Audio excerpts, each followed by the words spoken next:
to make sure I have this thing turned off. We gather here again today in this most important and solemn exercise.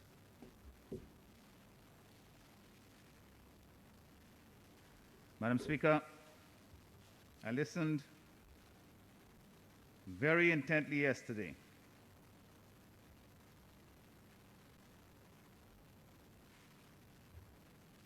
we have before us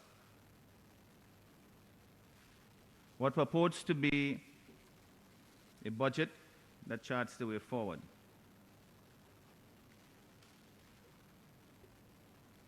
And we come to debate it under difficult circumstances. As I said, it's a most important exercise, but there are only a few of us in this chamber because of the exigent circumstances brought about by the explosion in COVID-19 cases in our beloved country.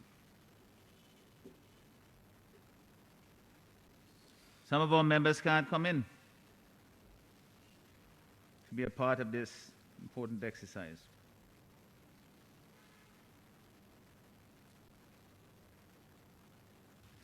Nevertheless, we face other more daunting challenges. Of course,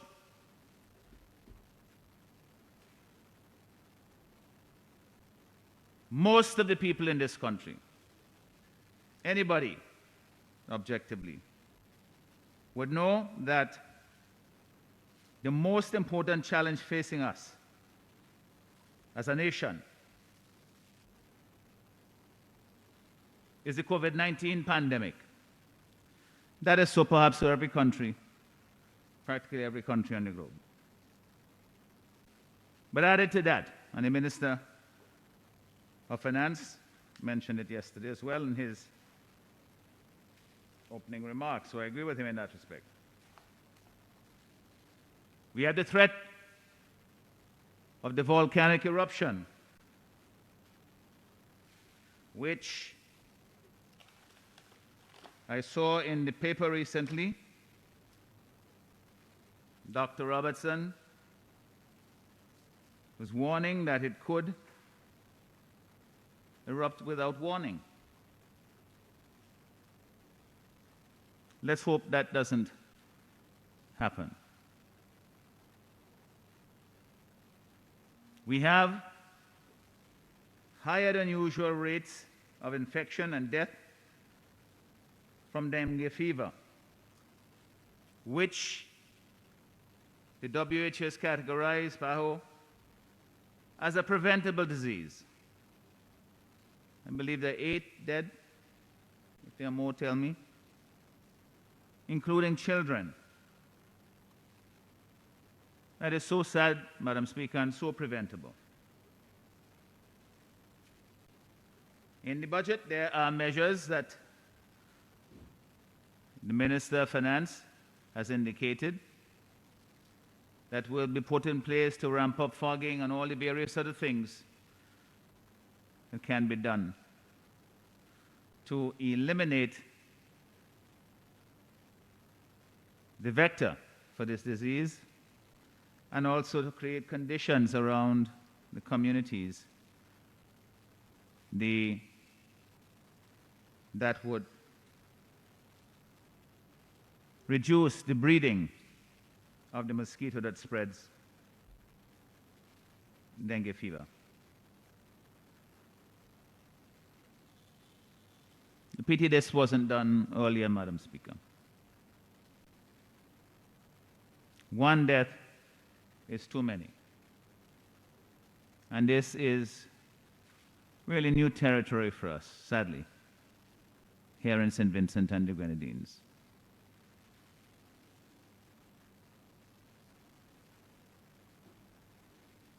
And it's preventable. An uncertain hurricane season, which comes upon us within the next 5 months or so, Madam Speaker, you know, Vincentians, we are blessed people. We know that. And we keep comforting ourselves by acknowledging that fact to one another and to others in the region who from time to time get hit with hurricanes. But we must not be complacent. The risk is there, and we know that the severity of these storms has increased. The regularity of very destructive hurricanes have increased in our region. So we must prepare for that. So these are challenges that we confront as we go forward. In addition to the challenges outlined, and indeed prior to the COVID-19 crisis, there are other problems, other maladies, so to speak, for which our country is well known and to which our government is well known. These are persistent low economic growth. We had the lowest in the OECS prior to the COVID-19 pandemic.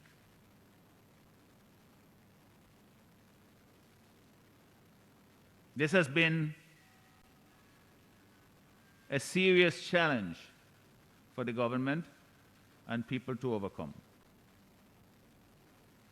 We have as well, structurally, the lack of diversity in our economy. I know the minister spoke yesterday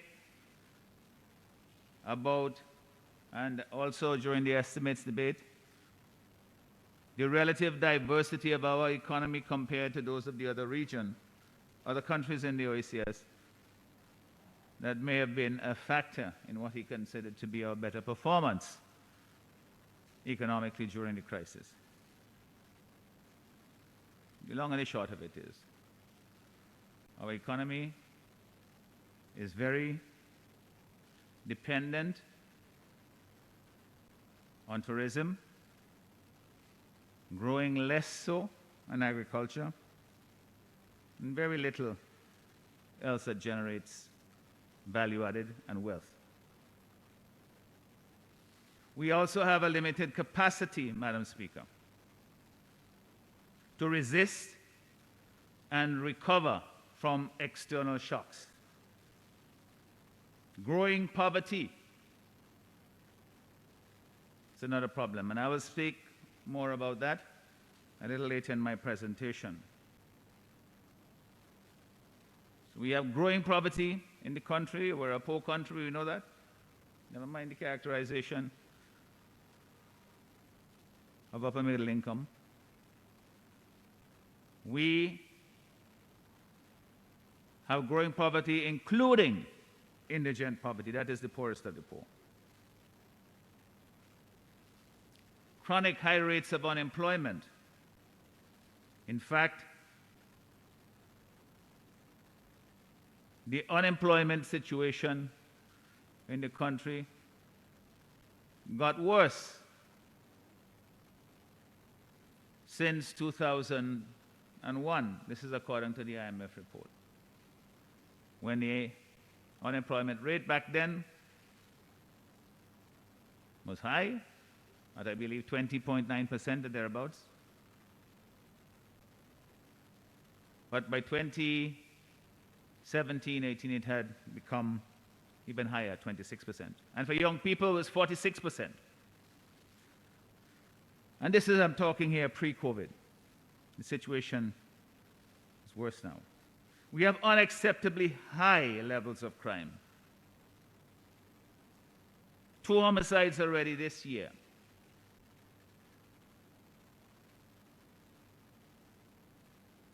Pretty larceny. We don't see that making the front page of the newspapers. People thieving other people's crops and animals.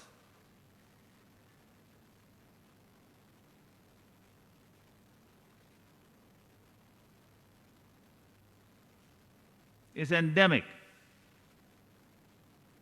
It's a situation, Madam Speaker, that we've had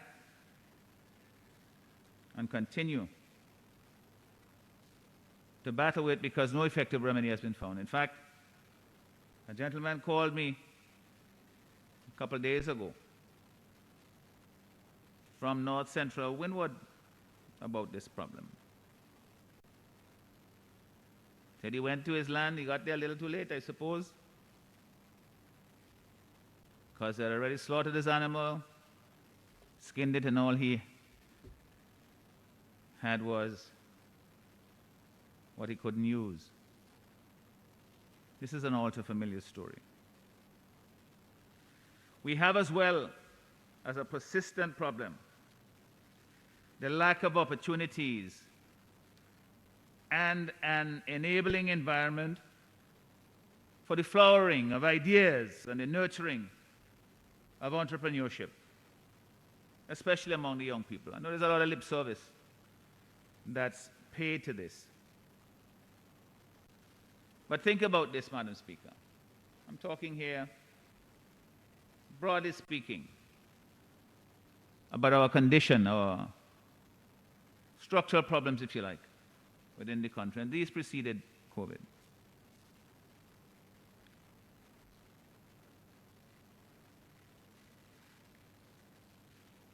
Most of our talented young people,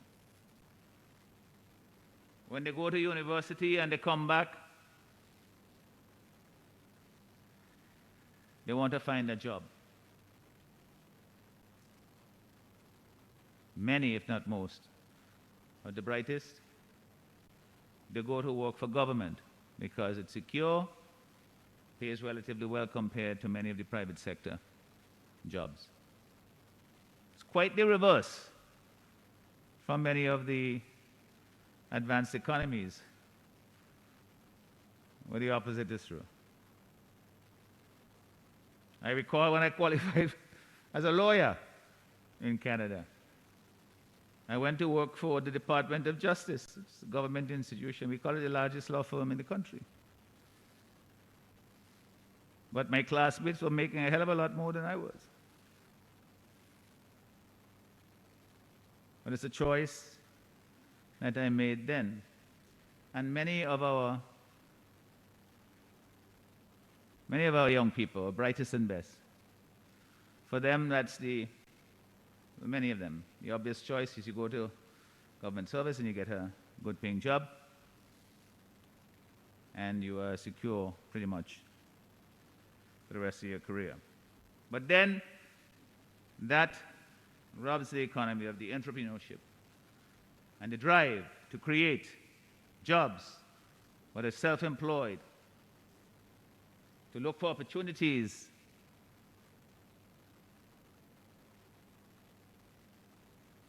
to start a business so that you could employ others.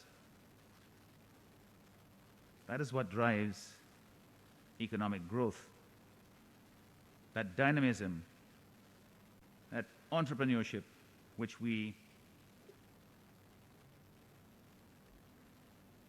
need to develop and don't have enough of in our country.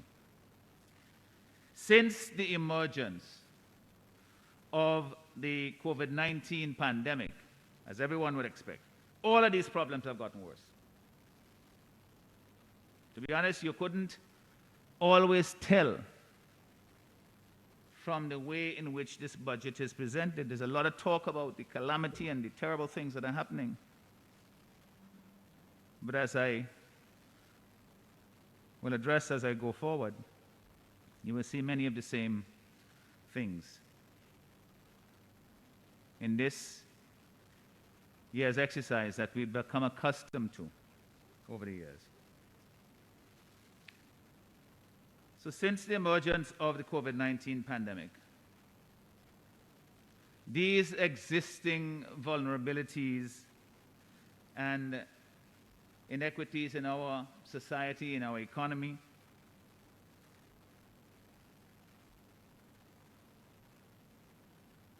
have been exposed. Everything is laid bare. And all the government, I'm addressing the minister, all the minister comes up with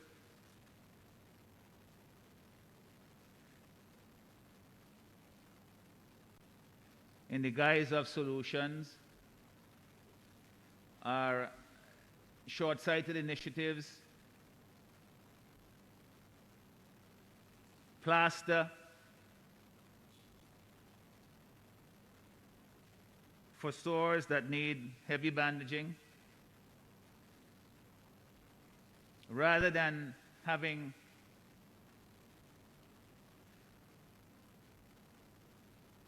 real solutions to treat our deep-rooted problems. And this is something that's not just going to happen in one budget exercise, but you have to lay the foundation for these chronic, structural, systemic problems that we need to overcome if we are going to be viable going forward in the future. The poor resilience, economic and otherwise, of our country is laid bare, with no convincing or credible strategy, Madam Speaker, for dealing with the problems. No thinking outside the box. No creative solution, especially in this time when everybody says that COVID has given us a chance to reset and think of different ways to move forward. Instead, everything remains for show, political spin. Everything done through political lens, what may look good for government. When I was speaking on the estimates last week, I was dead serious, Madam Speaker, when I talked in terms of honesty that is required from us as representatives of people who put trust in us. That's what a vote is. They're saying, I can't go for myself, but you go and represent me. And they say to the ministers, to the government, I can't do it for myself, but I'm asking you to do it for me. That's what a vote is. It's trust, and that trust requires honesty. Must be reciprocated. And there's too much spin. It would be refreshing. And you see it from time to time with particular leaders, even some here in our region, who would sit and have an honest conversation with people and say, listen, this thing, it ain't what I told you before. It's more serious than that. But I'm leveling with you. We can work together, we can get through this.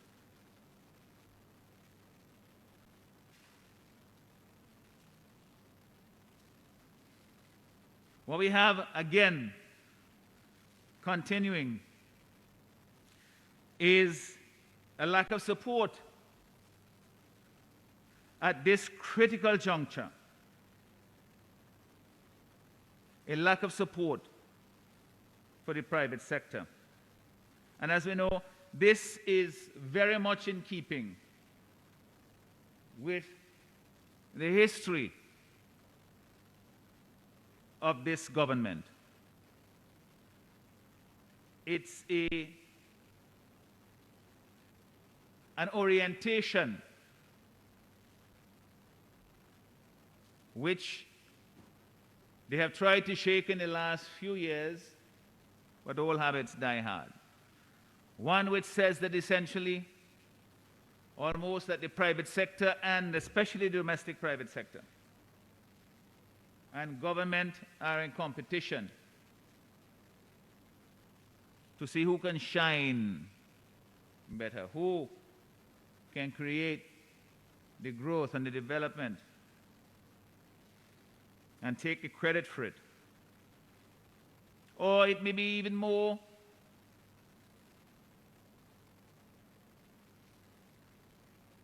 simple than that. Less charitable than that. Sometimes it's just personal. You don't like the people who are doing this business, and so government has the power, and they put pressure on them. And everybody suffer. Ask Bigger Biggs. He knows that story. Leon Bigger Biggs all too well.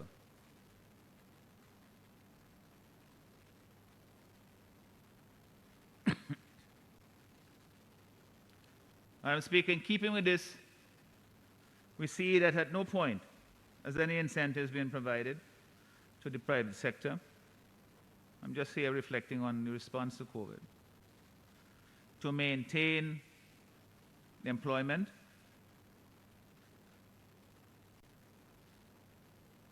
because perhaps it's not politically expedient. The same thing I was saying earlier, it doesn't look as if government is doing it so they don't get the credit. So the government prefers to offer the employees directly a payment through the NIS, for example. So everybody knows it's coming from government. They know who to be grateful to. But this creates or perpetuates or deepens, quite frankly, the dependency syndrome between government and the people, like a patron and a client. Old-time politics.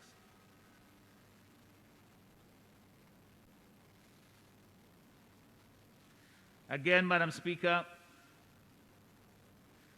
since the pandemic struck, the outrageously high levels of unemployment that we have in our country has been made worse. Some time ago, the Minister of Finance had said that he thinks that the unemployment rate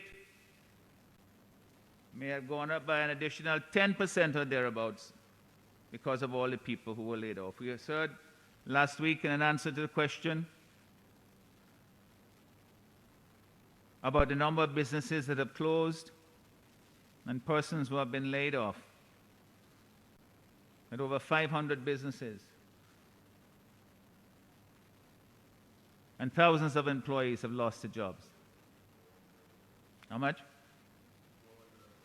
412 businesses. 20. Well, it happens, it continues every day, sadly, Madam Speaker.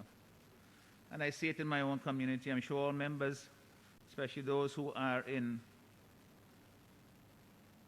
urban area constituencies, that businesses are closing, and some of them not temporarily, for good. Because this pandemic has stretched their resources, their landlord is not as accommodating, no pun intended, but they simply can't make ends meet, and they've gone out of business. So what do we do when the rebound is supposed to happen? In many instances, those individuals, to start from scratch, but extend that, multiply it, and the effect for the entire economy, in a sense, in many instances, in many areas, we'll be starting from scratch.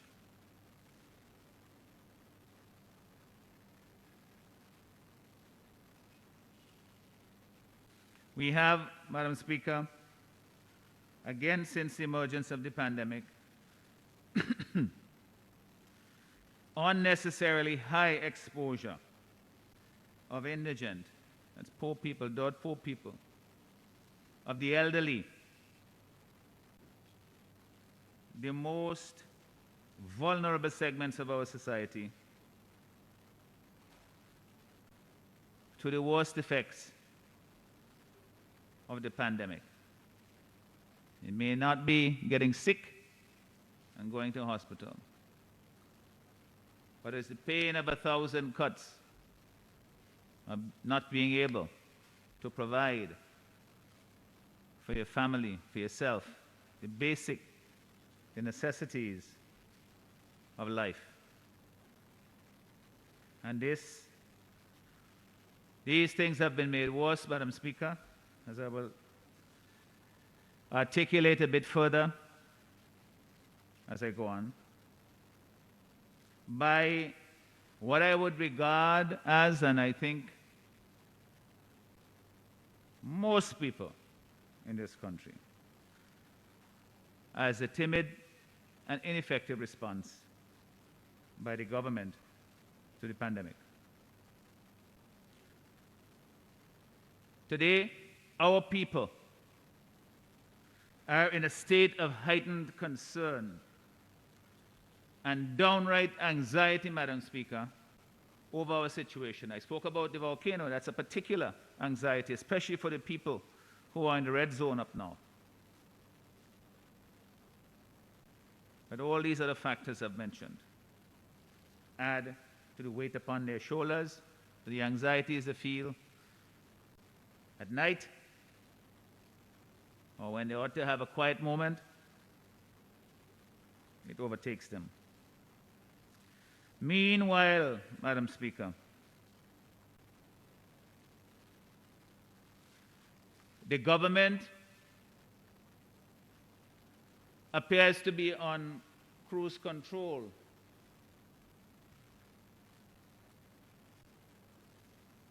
in face of these enormous challenges that our small nation must encounter. And a small country, limited resources, few levers to pull to make things better. So whenever the crisis comes, we have to get it right.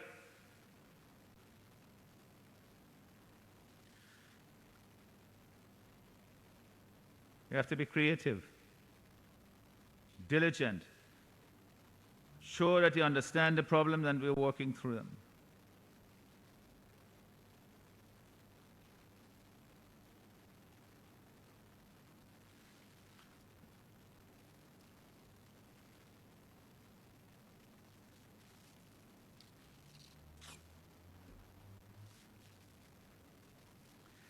Madam Speaker, my remarks here, I don't intend to offend anyone,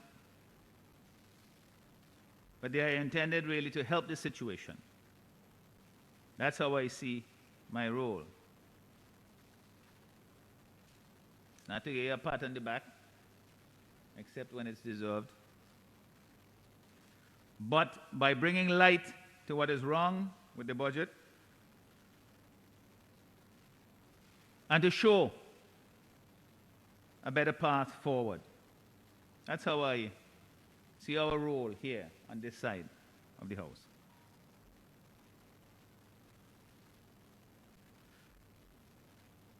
My review and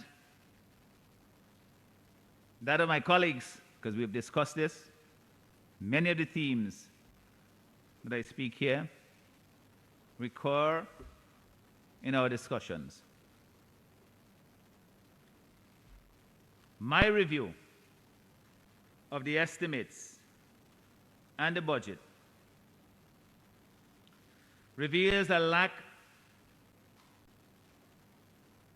of alignment, so to speak, of the budget with the most important problems and issues that are currently facing our country. This is the point that I want to be understood as a general approach to a critique of the estimates and budget. In other words, Madam Speaker,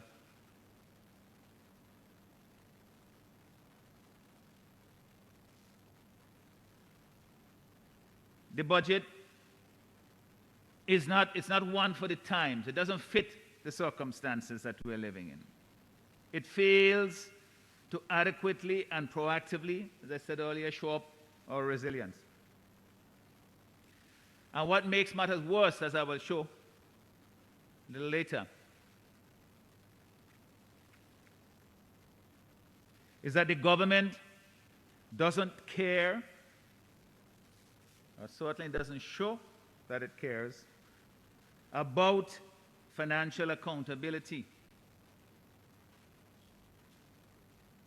and treats it as an optional request of them as government to be ignored when it suits their circumstances.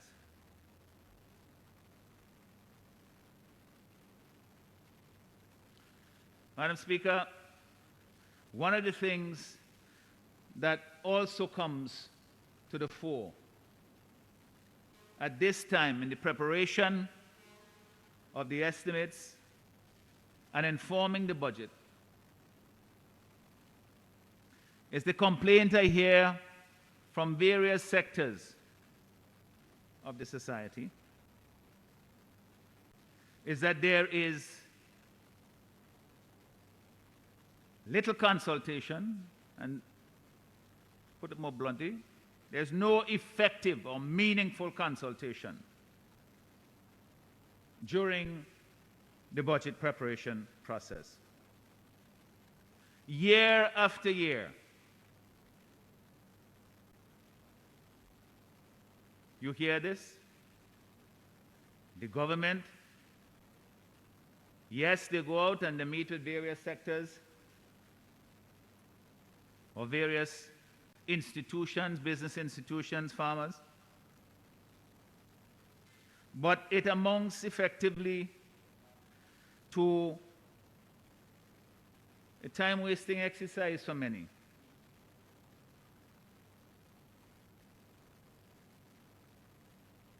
I'm told by many who have been in the process, by some, I shouldn't say many, some who have been in the process, that these exercises often turn out to be monologues with the people from government, I ain't calling names, doing all the talking.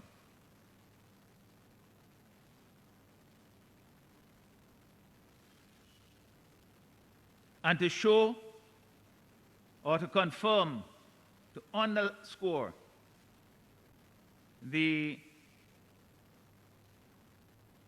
lack of honesty and sincerity in the process, the genuineness of the process. These consultations often take time or take place at a time when the estimates have already been finalized. So the ideas of those who are being consulted, whether it's insurance companies, banks, farmers, individuals, business people, they won't find their way into the estimates because they're already finalized, completed. So the consultations, they're just for show. So what happens?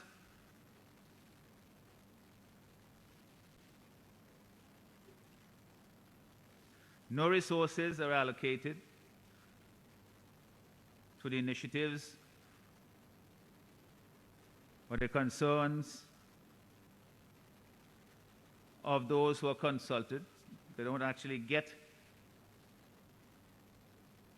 they may get a hearing, but they don't get the response that is required to make their conditions better. You will get some reference by the minister or some other minister when the matter relates to their particular ministries.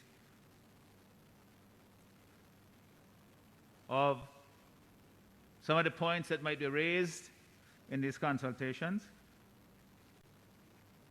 But since they haven't really found their way into the meat of the budget process, preparation of the estimates, the allocation of resources, showing the direction of government, focus of government, they become, when the minister or other ministers of government speak about them here or elsewhere, whether it's on the radio or somewhere else, they are mere opportunity to for grandstanding or to sound attentive.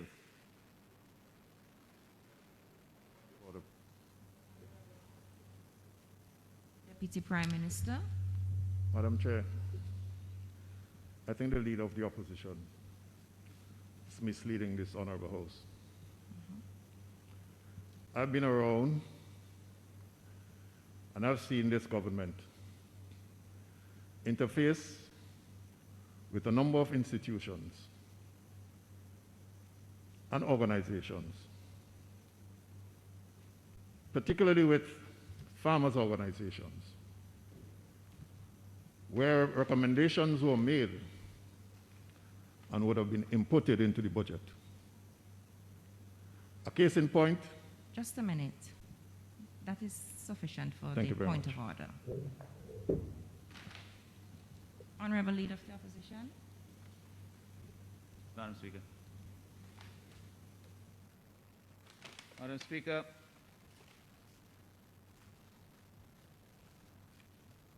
I'm looking here for my rules, but I just want to be clear. The Honourable Minister might talk about his experience, but I too speak, Madam Speaker, from informed positions that others who have been in the process have characterized it as such. But in any event, I just want to be clear, Madam Speaker, we've gone over the rules. I suspect that the Minister was interrupting on Rule 35 or Standing Order 35. Yes. And he didn't cite the particular standing order, but I suspect again it's 33-4. What? 35 says the objections, but Yes. you have to cite a particular ground, which he Yes, says indicated misrepresentation. misrepresenting. Yes. Yes.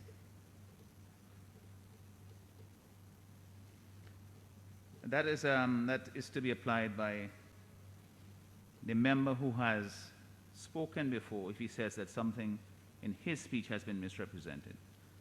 It's not for him to rise to defend somebody else's speech. That's my interpretation of that rule. In any event, I take his comment, but I stick to what I said with respect to the nature of the consultation. Continue, Honorable Member. Thank you. So what I'm saying, Madam Speaker, we have in these grandstanding exercises, such as what the Minister has just proven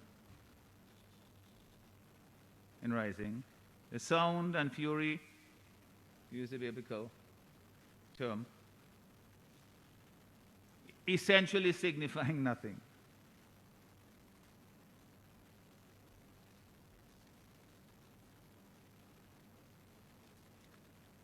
Madam Speaker,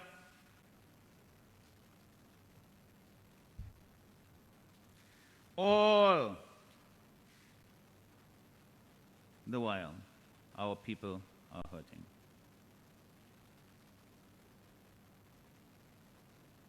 This is a classic instance of what I spoke of, the non-alignment between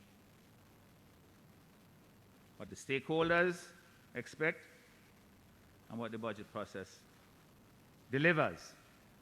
This must change if we are to make government responsive to the people's needs and to make government solutions relevant to the problems of our times. So that we don't have solutions in search of problems, as is often the case now, but rather the other way around. You have problems that have been identified, genuine, real problems that we solve. I take, for example, Madam Speaker, and I will address this again a little later on. The Minister of Finance yesterday, when he spoke about the blue economy, which is a concept that has taken some currency, taken on some level of popularity lately. And so we have, in his remarks, he talks about the seascape that we all control, a lot of water between our islands because we're an archipelago. And there are real challenges to be confronted, but he speaks about mining on the ocean floor, when there are so many more urgent and real problems that we could be dealing with to exploit the resources and opportunities that are present in our blue economy. And I'll mention a few as we go along. Madam Speaker, honorable members, my fellow Vincentians, let's make no bones about this. We are in a time of crisis in this country. Our country cries out for effective leadership, decisive leadership. This budget process is or ought to be a good opportunity for the government to show the people the direction that the country will go and how we will get there. I didn't see this in the presentations yesterday. Very often, Madam Speaker, there's a recitation of what has happened. There may even be a description or the identification of a problem. But that's as far as it went. The next step is, what are we going to do in this budget? Don't tell me what happened 10 years ago. Or give me an academic treatise on trade or something else. When you identify the problem, this exercise is intended to provide the solutions. At least to say, this is where we're going with it. Come with us. People could disagree. But you don't get there and then leave everybody hanging.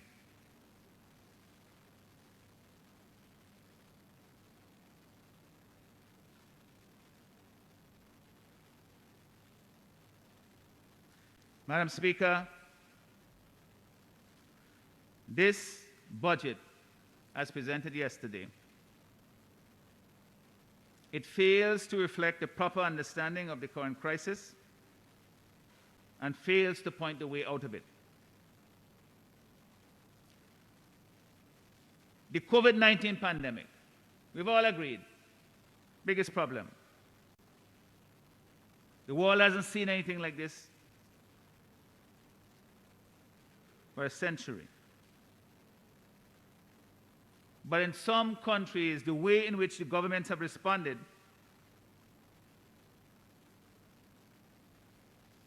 or have failed to respond, the way they have responded has made the problem less. Some, the way they have responded or failed to respond, they've made the problems worse.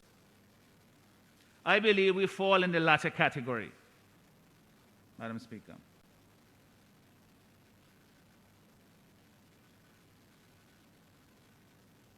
Notwithstanding the self-praise that you find in the utterances of the government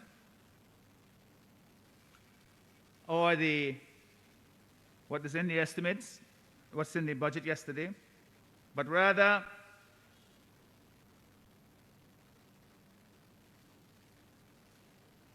the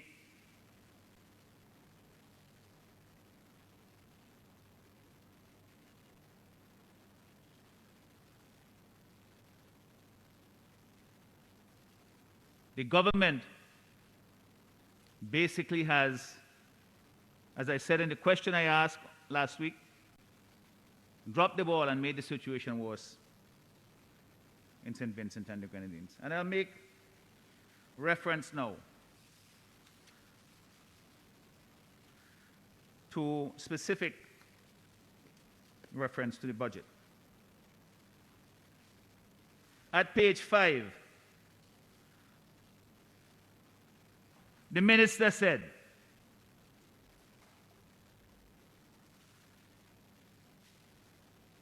the coronavirus is a killer. This is what he says at page 5.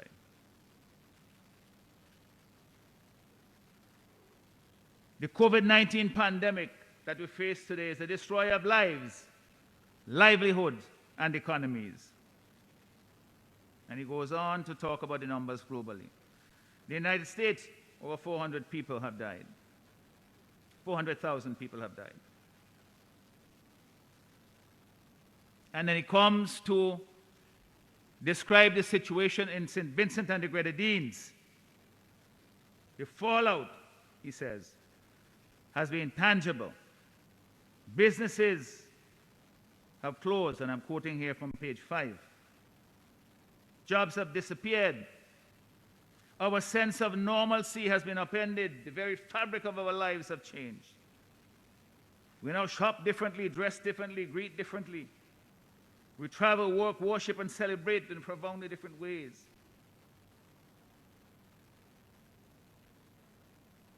And he goes on, showing, Madam Speaker, that this crisis has had a serious impact on us here in St. Vincent and the Grenadines.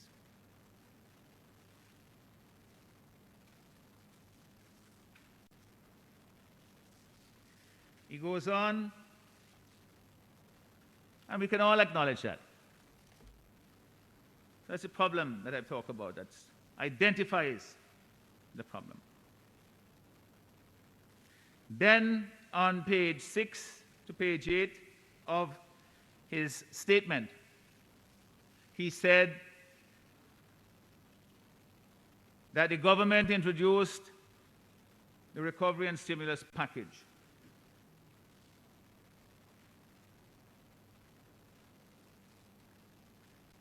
At page 9, at the top of page 9, said the government's intervention was timely and targeted. It was also sufficiently large to maintain some degree of economic activity, and more fundamentally to help vulnerable households to hold things together during the most devastating global economic downturn in over 100 years. We supported that package, Madam Speaker, back in April. But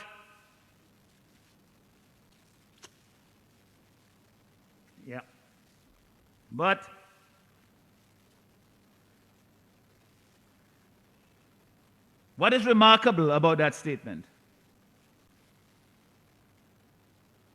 is that it is written in the past tense.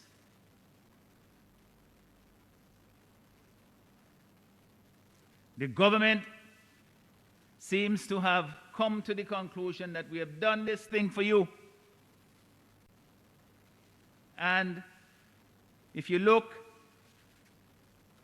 in pretty much the entire presentation about the response to the pandemic, this is all about what was done, the money that was spent, how many people were helped, $54 million. The interventions cost, and it may be more when the accounting is completed. As if we are out of this thing.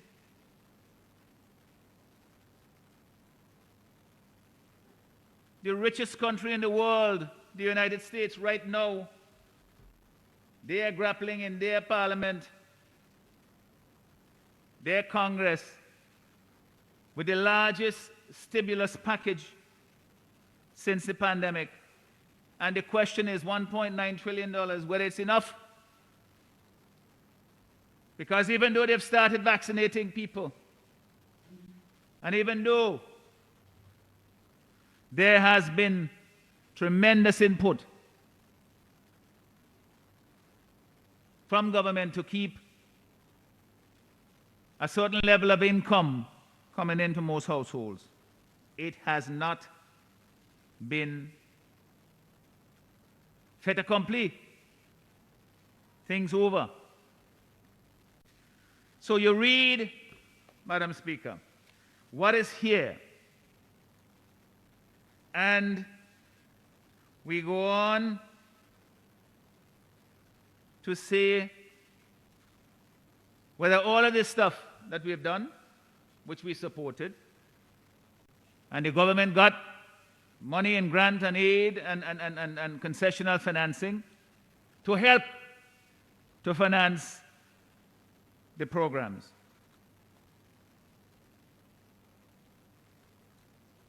Even then we were saying that the money was being paid to minibus operators, for example. It's not enough to encourage them to follow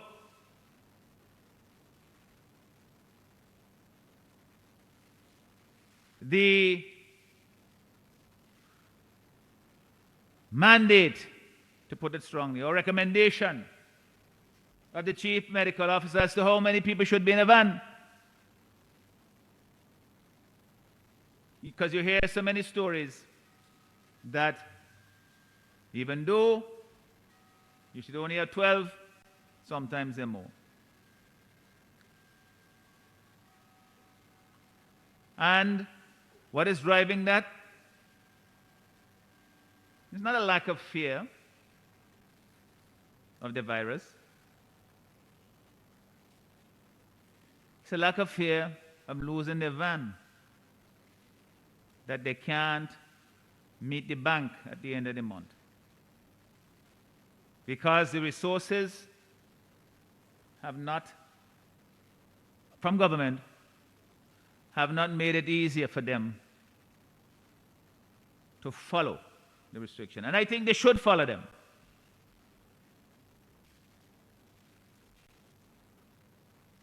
So, Madam Speaker, just to look at pages 5 to 9 of the minister's presentation. As I read it over again last night, more carefully, or more accurately this morning,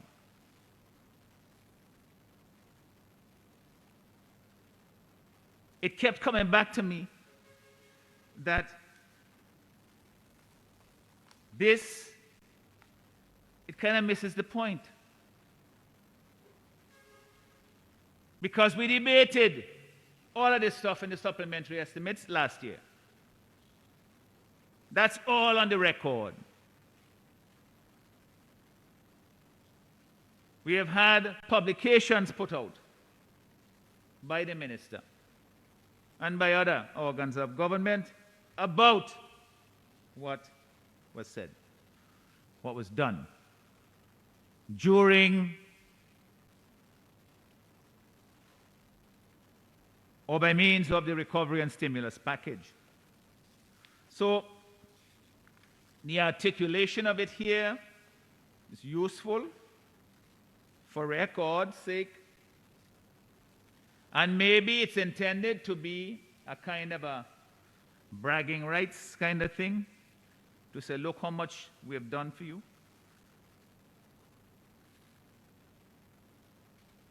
But the fact of the matter is, Madam Speaker,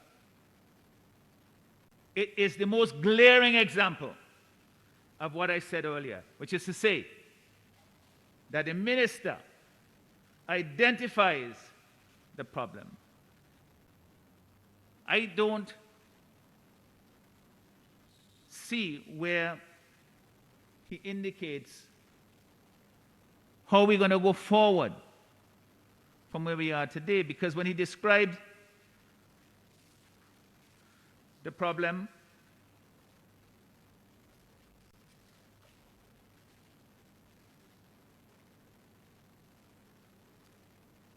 at page 6, he speaks about it in the present tense. He says the coronavirus is a killer. The pandemic that we face today is a destroyer of lives and livelihoods and economies. So there's an acknowledgement, which is hardly a revelation, but there's an acknowledgement that the crisis continues, yet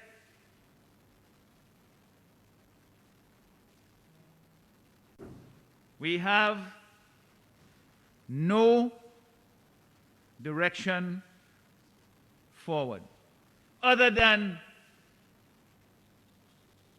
taking various programs of government and construction projects here and there that often would be done as part of the work of government in any budget exercise. Because the roads throughout this country need fixing so bad. In my own constituency, and I will mention it again here because if I don't, I know my constituents will quite rightly be mad at me. And that is the Bluff Road, which I spoke to the Minister of Transport and Works about last week during the estimates debate. So we have, Madam Speaker, the failure of the minister to go the next step. So if you ask anyone who reads the budget and says, well, what is the government proposing to do for the hospitality industry, the hotels and guest houses? I saw a clip on television the other day where the operator of a guest house or a hotel was complaining about the impact on his establishment and the reductions that had to be made in staff who also have their own obligations, Madam Speaker. You hear about the small business owners whose rent comes due and are in arrears. And their landlord comes to them and say, if you can't pay, you have to go, because I too have to meet the bank at some point.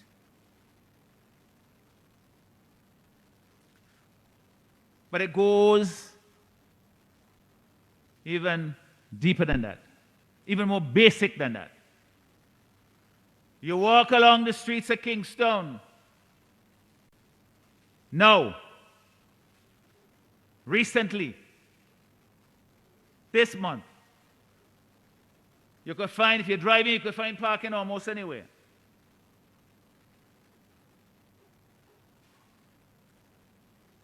Because a lot of people simply are not engaging in economic activity, not coming to town, they're not traveling. The vendors, a lot of them stay home because there's no point if people not coming into town, they can't sell.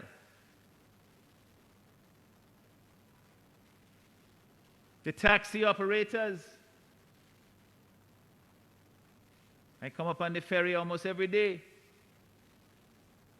and there's half as many people less traveling, so the van and taxi operators who depend on that business, they are affected as well.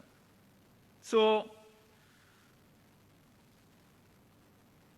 The business owners, I specifically mentioned the hospitality industry because the minister himself yesterday highlighted that. He even said in the Grenadines, which is more heavily dependent on tourism than in the mainland, that the impact has been disproportionately painful because it has affected the tourism sector. So there's an acknowledgement of all of that. But then the question comes, well, what are you going to do about it? And the answer, Madam Speaker, to quote the inimitable Bob Dylan, the answer is blowing in the wind. That is what I believe was the most important exercise of this budget. Not to recite what is already public record,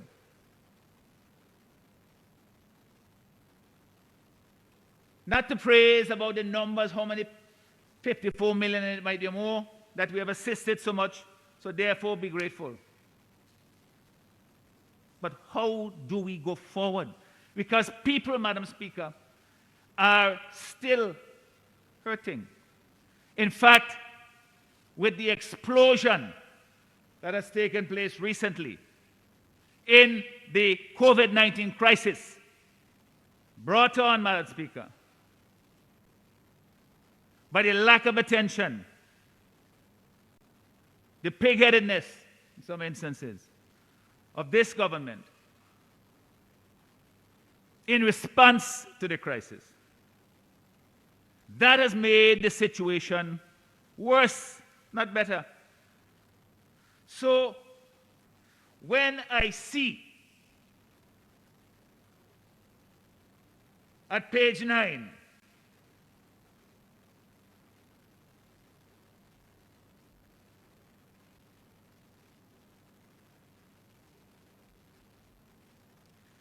when I see and I read that the minister says, at this time, yesterday, there were 57 new cases of COVID-19 in this country. The day before, there were 50 new cases. There was a time when this used to be a cause for great concern and alarm. It just seems now to pass as ordinary news because we haven't surpassed the 62 that we had some time ago. Or maybe the 200 that St. Lucia recently reported. But the long and the short of it is, Madam Speaker, we are in a worse situation than we were back in April, when that called forth for action on the part of government. When we as opposition said this is a national crisis, we want to be a part of the solution. We'll overlook shortcomings and small disagreements because this is not something for us to be quibbling about dotting I's and crossing T's with respect to how we would approach it or they would approach it. We were saying we're all in this boat together. Let's move forward. This happened in April last year. How many cases we had then? Probably less than a dozen. Because we had our first case, I believe on March 11th, 2020.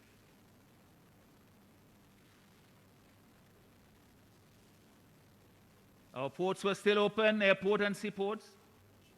In fact, we were offering at the time encouragement for people who couldn't travel to St. Lucia or Trinidad or elsewhere to come to St. Vincent. Yet, it called forth from government this response in the recovery and stimulus program that the minister appears to be so proud of. And today, when the situation is worse, all we get is a history. Recitation of what was, not what is to come, which is what a budget is supposed to be about. Yes, you could provide the background and so on and so forth. But ultimately, you have to say how you're going forward for the next year. If it's in here, it needs to be here as a specific program under its own heading, because it is the most important thing confronting us in this country now.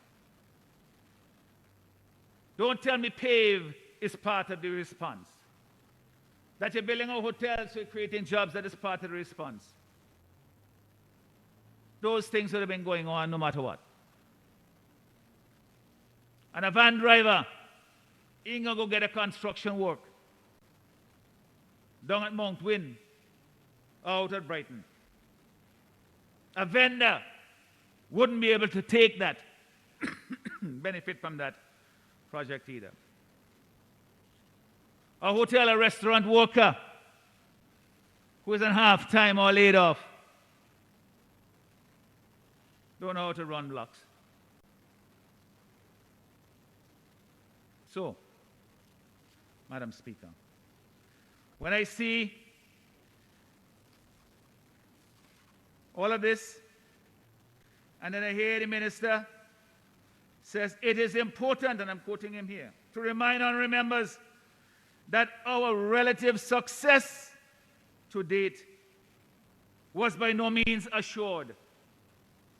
It was not assured. Relative success.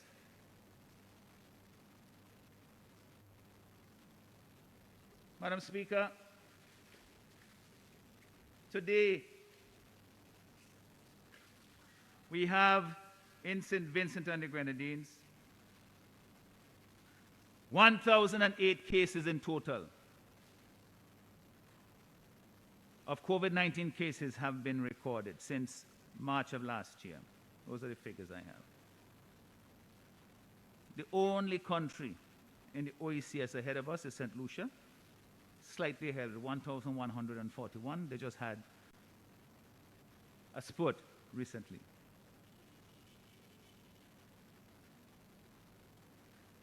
We have today 744 active cases. Again, only St. Lucia ahead of us. 2 people have died.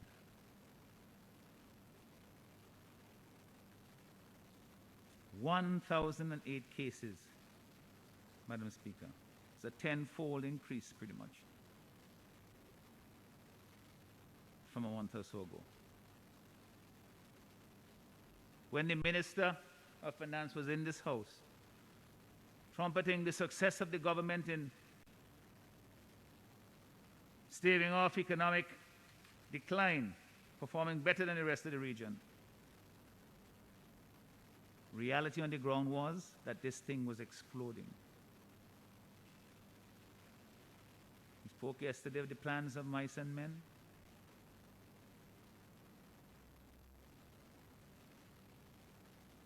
Well, there it was. On December the 28th, he was in this House talking about the crisis as if we had gone past it. And I remember reflecting on that, Madam Speaker, thinking, is this thing over? Why are we talking as though it's over? I know you want to brag about how you performed and so forth, but be a little humble. Don't declare victory when the war rages around us.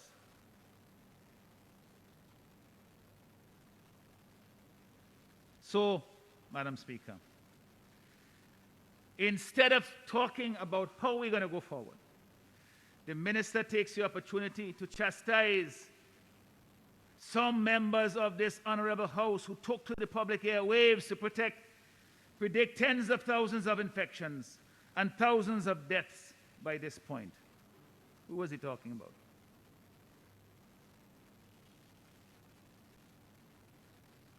And that there were others who were advocating draconian approach will have seen the economy collapse by more than 10 or 20%,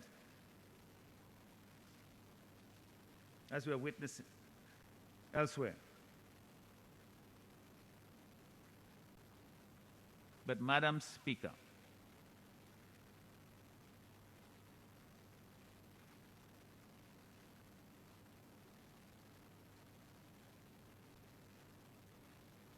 the characterization of what we are going through now by the minister in that same passage as a worrying spike.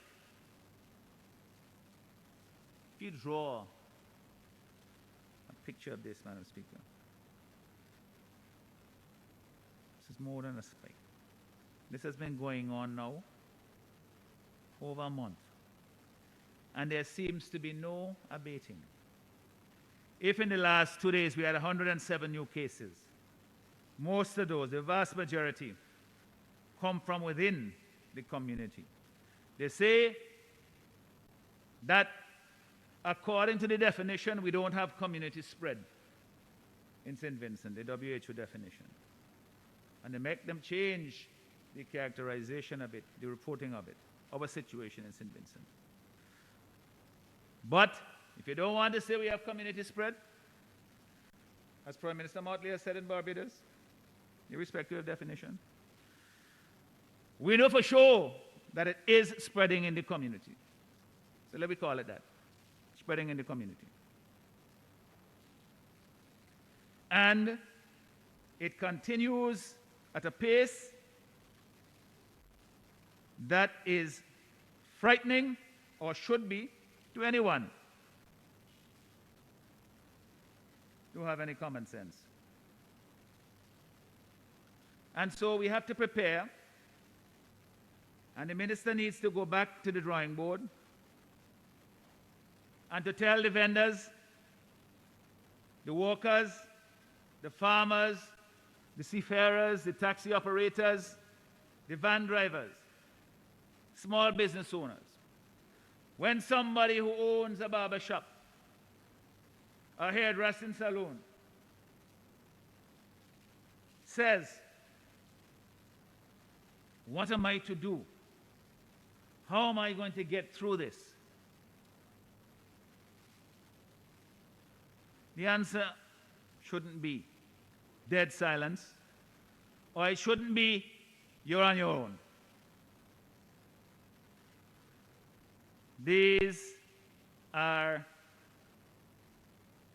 the people who I said earlier, who put their trust in us to represent, who say, I can't do for myself here in this chamber, but I'm sending you to do for me.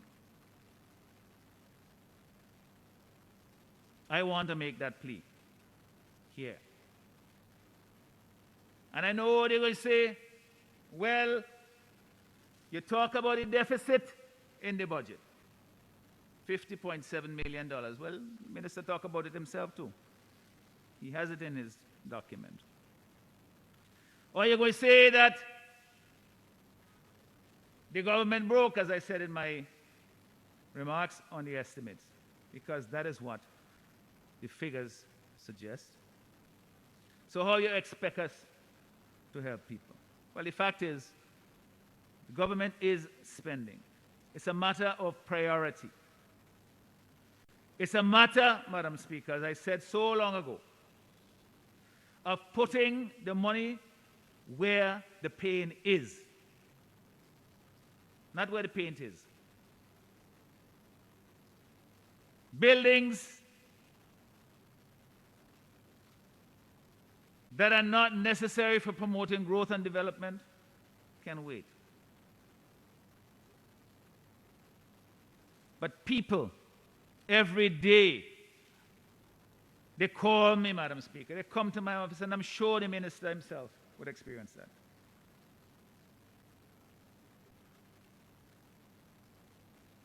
We need to do better than that. There needs to be assistance. There needs to be answers. And they should have been here in this budget address. It is not. I know there's been an allocation for the purchase of vaccines, that we participate in COVAX. And I've heard, and I agree with his critique about the first world countries where they have been hit very hard by the pandemic,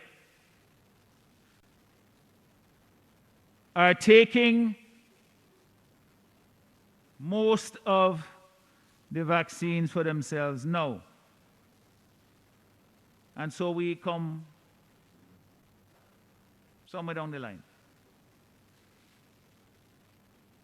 And some funds have been allocated for it, but that is not what I'm talking about. Health comes first. Agreed. But we also, as they have always said, have to look at bread and butter issues as well. One life lost to coronavirus is too many. It has been shown, Madam Speaker, that the approach where there have been more restrictions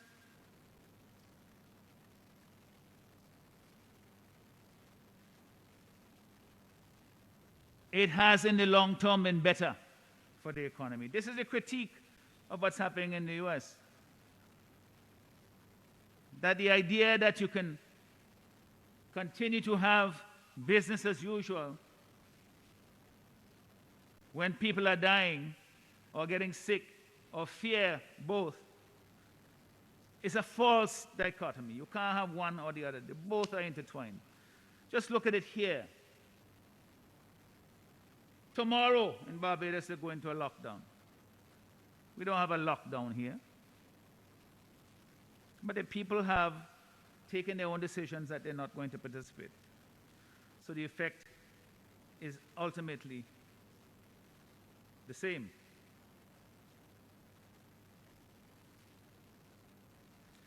So because the more people get sick, the more likely they are to withdraw from the economy as producers and as consumers.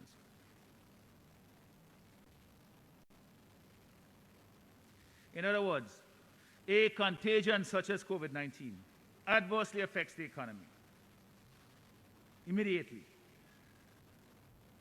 As soon as there is an increase, as we've seen, in the number of cases, people retreat to their homes.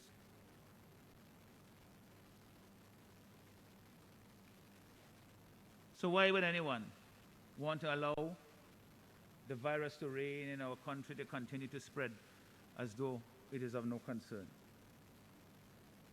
This, of course, puts our health system under tremendous strain, and our health workers under tremendous strain.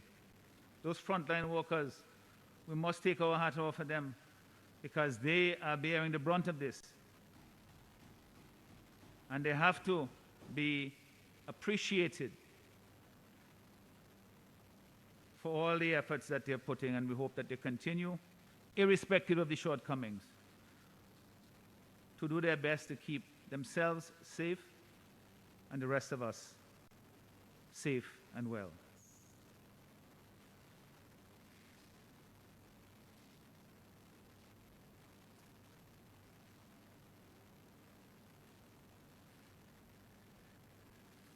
Madam Speaker, we currently are fighting this disease from behind, rather than taking a proactive and decisive stance to contain it and to get ahead of it.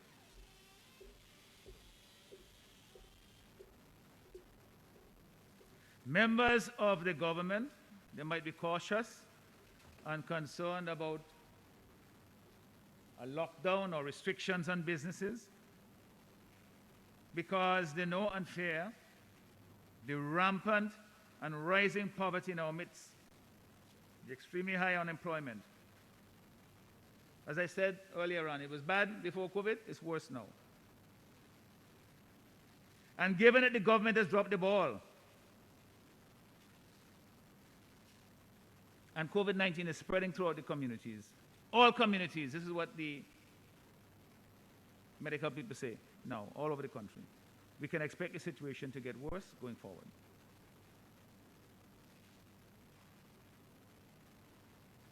Madam Speaker, we understand the urge to get back to business. All of us want to do that. It's tiring. It's hard to see businesses closing. But the sooner we get this thing under control is the sooner we can get there. We can't pretend it's not happening.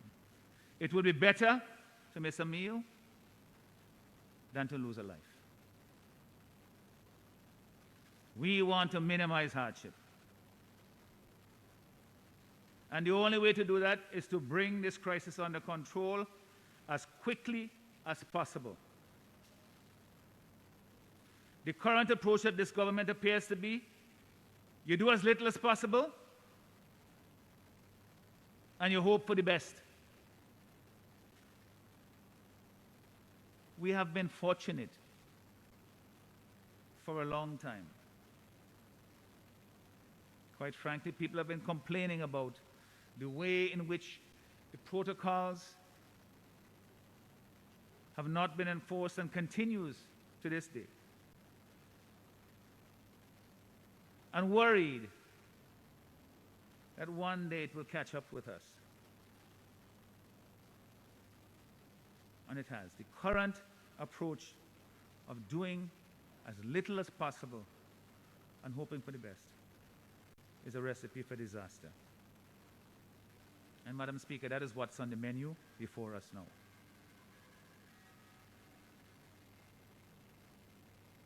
We can't take any comfort because you say economically we're doing a little better, we didn't sink as far as the other countries. But if you look at what's happening in those other countries, in Grenada, today you have 148 cases, only 5 active cases. In Dominica, a total of 117 cases, only 11 active cases. Antigua, 234, 50 active cases. We have 744 and 1,000 cases overall. Trinidad and Tobago, they have been dealing with this thing as if it's a serious matter for a long time. And they have seen the results of it. All of a sudden, we have become a case of most concern in the region, and in fact, even pitied by some in the region. Because people want to know what the devil is going on in St. Vincent. What are you guys doing about it? Do you know how many WhatsApp messages I receive from people, responsible people, asking what's going on? Why isn't more being done? The government, for example, their timid guidance to the public sector has left public entities like the NS and Bank of St. Vincent and Grenadines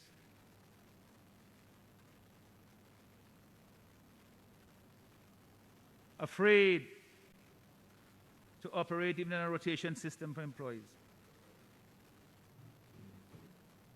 Such reluctance is putting workers and customers at risk. How many more intentions must die before this government comes to its senses?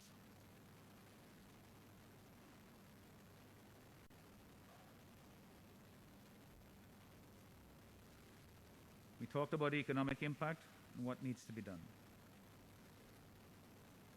There are also opportunities in the region, but we can discuss that at another time. Rather than saying how much better we are or performing economically than other countries, because let's face it, Madam Speaker, we in St. Vincent and the Grenadines, our economy even before COVID was the worst performing, as I said earlier, in the OECS.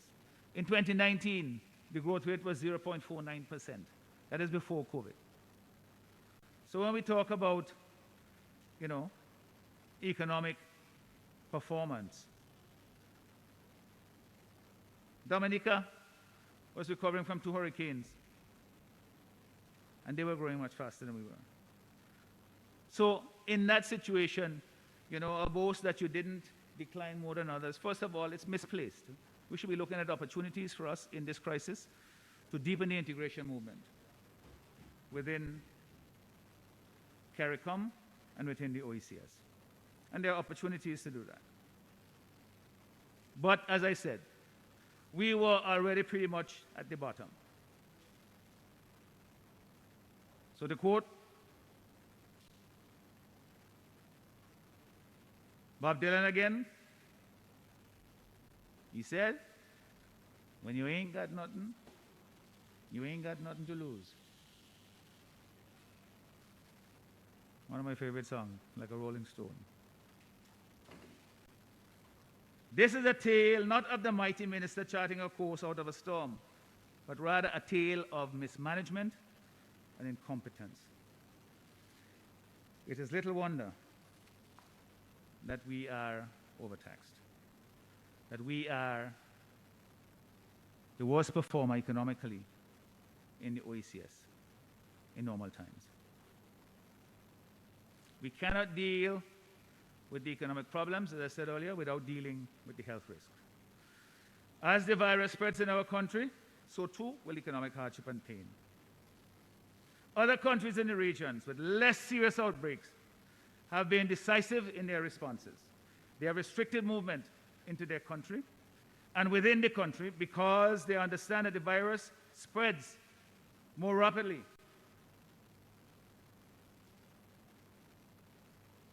The more contact and interaction you have among people. That is the insidious thing about this coronavirus. All the things we love, which make us social beings as human beings.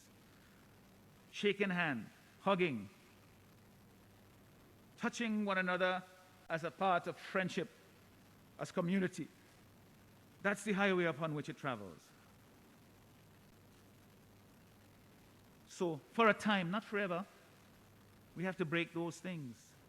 One of the jingles says that very well on our airwaves. When we say that the government should close the airports and the seaports to all but essential travel, including return of nationals, they reject it out of hand. They mischaracterize it and say, oh, we want to close down like a drum. As if you're saying this is going to be the dispensation from here until thy kingdom come. Yet, when Air Canada said they're stopping flights, they cite this as a positive thing that might help St. Vincent and the Grenadines against the coronavirus. So they agree that the flights to the country should be curtailed for a time, but they don't want to make a decision. Let the carrier do it.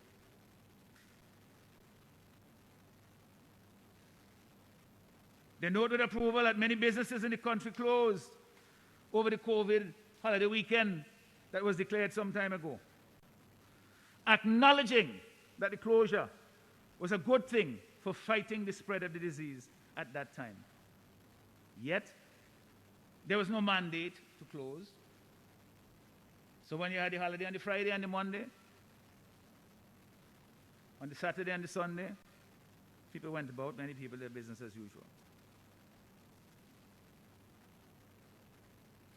They note, and I'm talking here about members of government, with approval that most people are wearing masks, and most businesses can and do require their patrons and employees to wear masks.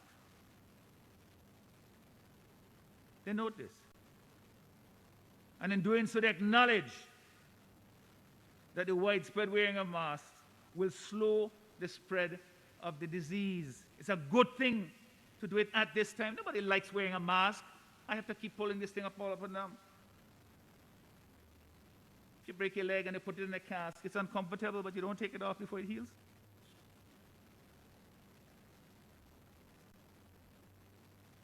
So, instead of acknowledging the benefit of wearing a mask, they seek to ridicule those of us who call for mandatory mask wearing. In Barbados, it's mandatory. If you don't wear your mask in public, you're fined. They say, oh, you got to find school children, you got to find this and this because a lot of people don't wear it. Well, they don't wear it because it's not required. It's not a mandate. And it's necessary. That's the most important thing that we can do, especially, Madam Speaker, with this threat of the more easily spread variant. From the UK, South Africa, and Brazil, which there was talk is a possibility could be here. Don't wait to find out when it's rampant in the community. Let's be proactive. Take the steps now. Madam Speaker, even in this House, mask wearing seems to be optional. Because the minister, in his entire presentation yesterday, wasn't wearing a mask. The Prime Minister last week, in his presentation, wasn't wearing a mask.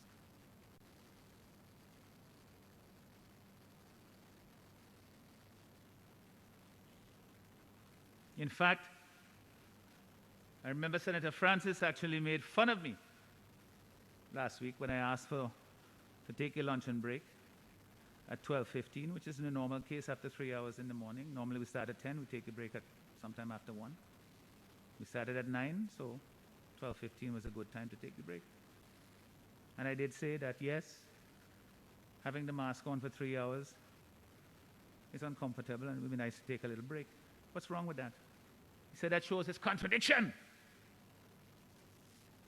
You say you must wear a mask and you want to go take a break so you can take off your mask. If I say it's mandatory, I ain't say it's permanent.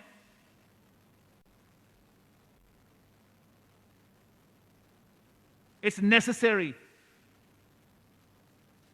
It's not fun. And even the health experts will tell you that you shouldn't keep it on all the time. When you can get a break and it's safe to do so, you take it off. What's wrong with that? There's nothing inconsistent or contradictory, so don't mischaracterize and try to ridicule when people are saying things that make sense, because this is a serious crisis we're confronting.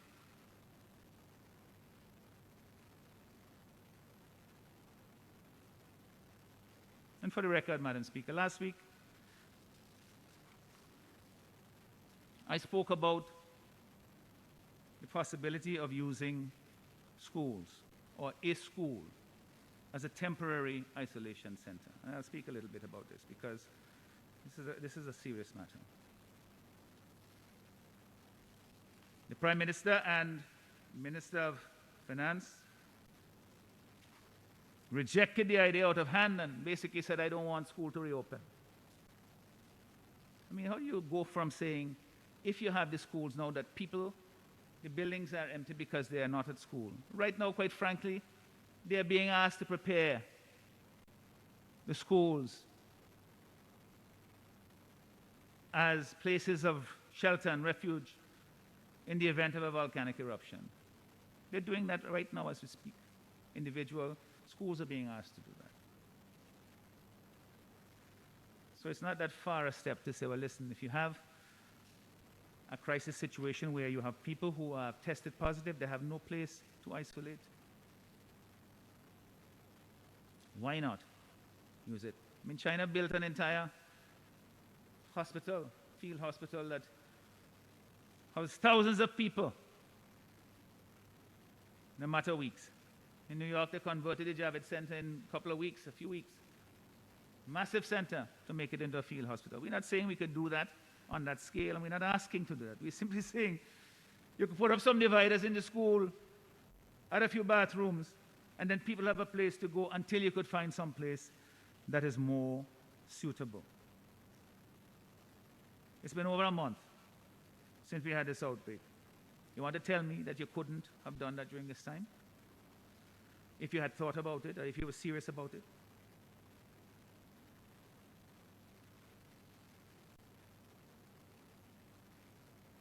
But instead, Madam Speaker, what we have is a strategy that somebody tests positive. You come from Espo, you come from Pembroke, you come from Barley, wherever you go to a clinic, you test positive. They tell you to go home and isolate. Yet you're coming on a plane on Saturday where you have a negative PCR test. By all the evidence, you don't have the COVID-19, but you have to quarantine. It's mandatory for 14 days. I have no problem with that. But here you have it doesn't seem to make sense. You have somebody who comes in who they think is not positive, but they say out of the abundance of caution, you must quarantine and you have to go to this particular place. But if you come from within the community where there is no community spread, but it's spreading in the community, and you go and you test positive, they tell you go home. They didn't tell you how you're getting home. I have heard stories, Madam Speaker, of people who have tested positive. They have no private transportation. They're told to go home. They're afraid now. They don't want to go and mix with people and spread this thing. You can't even call your friend and say, boy, I'm coming over because of this situation. And they get on public transport and go home. And when they get on the van, there might have been one or two people or nobody else. But by the time they get to the destination, it's full. That is recklessness. How we can control this thing if we have this policy of telling people who test positive, go home and isolate. You don't go and check to see if they could possibly do it safely. I'm not saying that there are instances where it can't be done, but you don't have the resources to go and check every facility. And then to check them on a regular basis to make sure not just that the physical space is there, but that the willingness of mind is also there to ensure that they do it properly. You've heard all these stories of a woman afraid to go home. She go and sleep in a school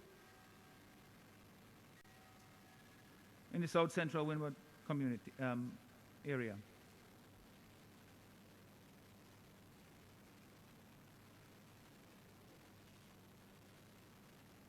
Madam Speaker, there has to be a better solution.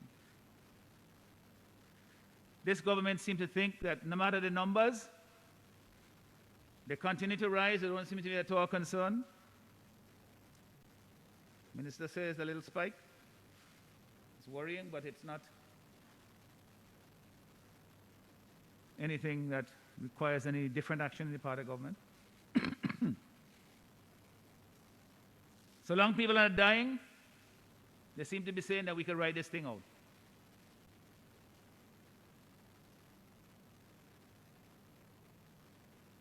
We can't wait till more people start to die, Madam Speaker. That can't be the test. Again, we have to get ahead of it. Other countries around us get this. And even by their actions, they're helping us by default.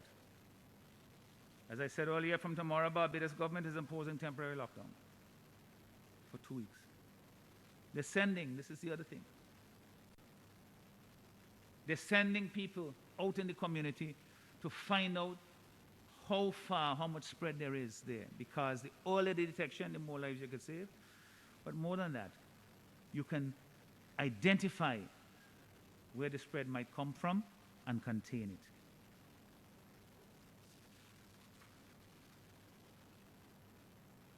It doesn't matter the number. If we can save a life, we save a life. In fact, that is what Prime Minister Motley herself said. We know that most people will recover. The Prime Minister said that. That's the trajectory of the disease. But some may not be so fortunate. And it should not be left to chance to decide and to individual choices, their own initiative, to determine who live or die. The government has a duty to try to find them early, give them the best chance of surviving. Can't be bragging about construction projects going on in the community here and there to give the impression that things, as a minister said last week, that things are normal. They're not normal. Everybody can see that. Let's try and do what is necessary to bring it back to normal.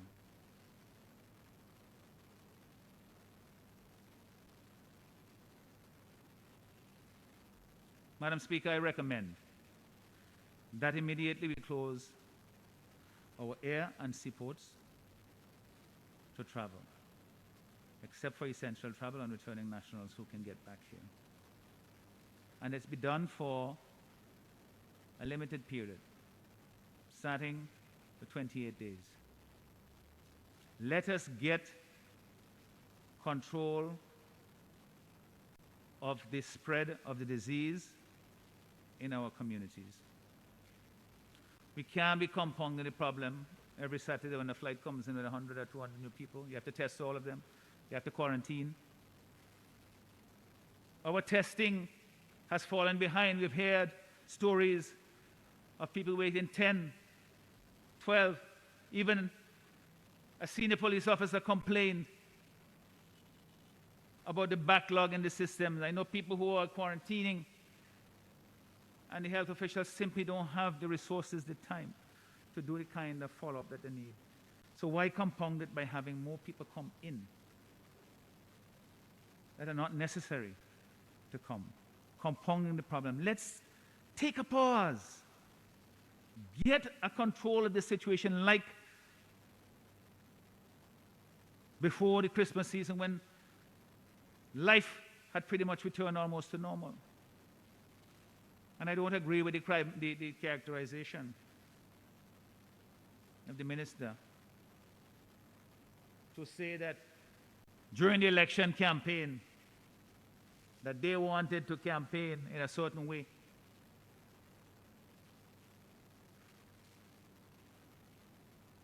But because there was no bipartisan consensus, they had to follow what was being done elsewhere. I know that point trying to point the finger at the New Democratic Party.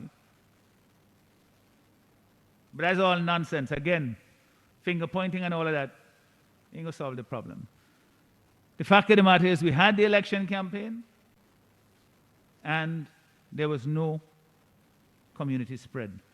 There was no outbreak. So we had gotten to a point where we had pretty much controlled the virus within the country. That is where we need to get back to, which is why I am saying that for a period, 28 days, we stop at the seaports and the airports, the incoming people. Don't compound the problem of quarantining and having to check on these people. Give the healthcare officials the resources. Let them deploy their resources within the communities where the spread is coming from now to try and contain it. This practice of sending people home to isolate has to end as well.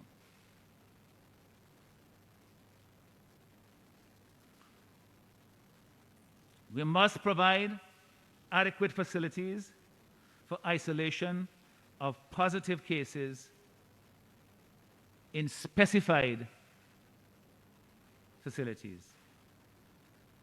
We can't, Madam Speaker, no matter how responsible some people might be, and nobody wants to spread this disease to their family members. But we have heard cases of persons who were sent home to isolate, and then afterwards other family members test positive. And some of those people don't even bother to report to the authorities. They simply take whatever they can and try to ride it out because in most instances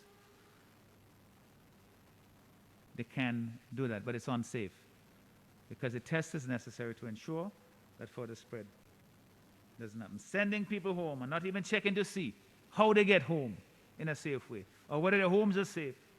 Madam Secretary, so that is craziness. It leads to further spread and prolongs the risk to health and life and also the risk to livelihoods. So the two things are intertwined. We should use guest houses if possible and hotels if available. And this is something that if the flights if people are not coming in on a regular basis and taking up the quarantine spaces, it frees them up for isolation, uses isolation centers. But if we can't get that, then use a public building, use a school temporarily until we can get the facilities available for safe isolation.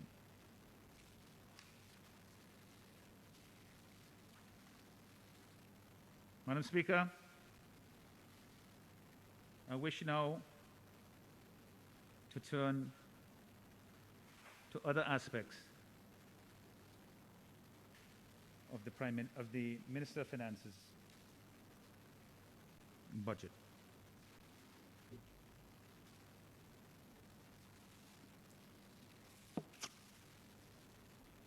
It should be clear to all that the minister, in my view, and one that is supported by the evidence in the budget, the document read out yesterday, and the estimates, that it is a weak and rudderless response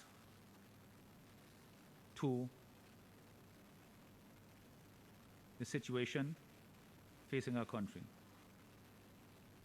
Where bold action is required, Madam Speaker, we have, as I said earlier, these timid old measures that are just palliatives and propaganda. But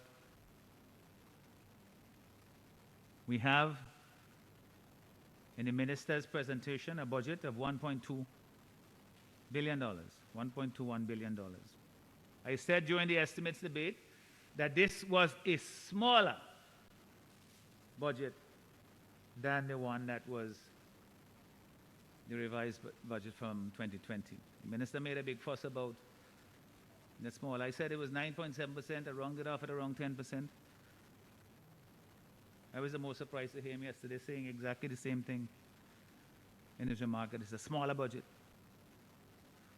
And the critique that I made then was that part of what I said earlier, that being a smaller budget suggests that somehow we're going to a post-COVID dispensation.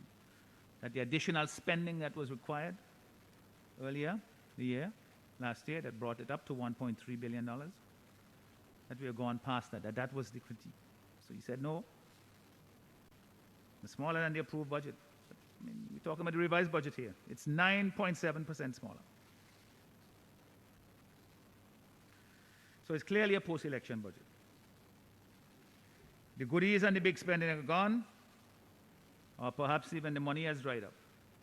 Now it's time for the government to recover, it seems, from the frenzy of spending that it engaged in during the election. They literally wrecked the treasury to get the vote. And now all of us have to pay for it. Even though, as I said during the estimates debate, the minister doesn't have the money. We know you don't have the money, based on the figures he has presented. He persists in padding the budget to make it look bigger than it actually is. Other capital receipts, for example, he glossed over it in his budget presentation.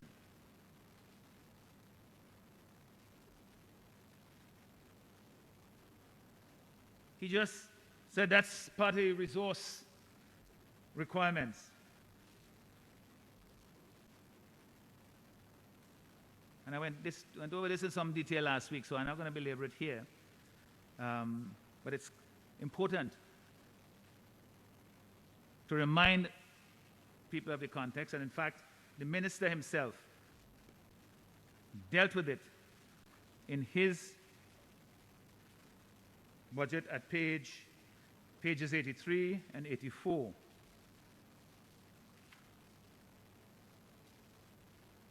So it's relevant to the discussion here. So we have in other capital receipts $258 million that we know that the minister can't raise. If he gets 10% of that, that's plenty. So I asked last week for him to explain it as to why. You have this figure in there, which is essentially 21% of the budget that can't be funded. Last year, I think it was before COVID, it was 17%, so it's getting bigger. He can't dispute that he don't know where the money is coming from. So I asked him last week to enlighten us, but he remained silent on the point. So I'm asking the question again. Is to explain that $258 million. Why it's there in the estimates and how he intends to raise it.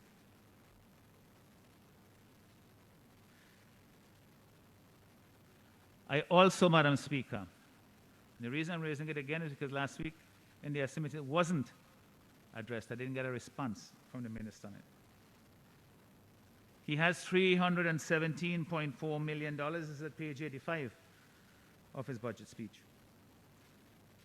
for the capital expenditure. Yet, he says that he needs to raise $565 million in capital receipts. If you're going to spend 370, it seems like a simple question, but again, I didn't get the answer. If you say you're going to spend $317 million, why you need to raise $565 million? Or does that figure mean something else? If it is, then we need to know what it means. You know, let me come clean, be honest. What does it mean, Madam Speaker? Why, if you're going to spend $370 million, you have questions about whether you could spend all of this. The minister, in his budget address, he dealt with the question of implementation. He goes all the way back to NDP, and he says back in 2001 or 2000 or thereabouts, the NDP only spent $32 million in capital projects. Huh? $35 million, thank you. But this government spends over $100 million and $150 million and all of that stuff. So even then, $317 million is still way past the best effort of this present administration. So we know that they ain't going to implement that. But at the same time, this compounds the problem. If you're not going to implement that, why you put it there? Remember for East Kingstown, Your Honourable Fitzbramble had raised the question some time ago in this House. So you know you're not going to implement $317 million, but at the same time, you're asking for $565 million in resources, capital resources. It needs to be explained. Simply for us to understand and for people who are watching this and saying, well, this is what it is. If it's simply an accounting exercise, then it proves, Madam Speaker, what we've always said is that this is just, it's a fraud on the people.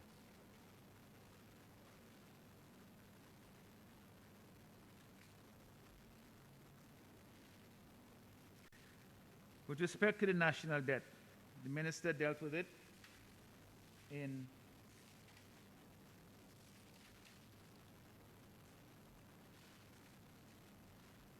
at page 80 going forward.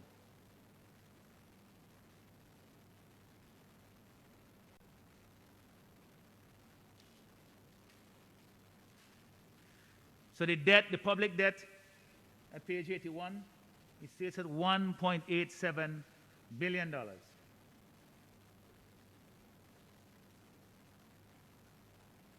Makes the point that a lot of that money, the increase in the external debt, comes from a soft loan from the IDA, an arm of the World Bank. Still a loan, you have to pay it back.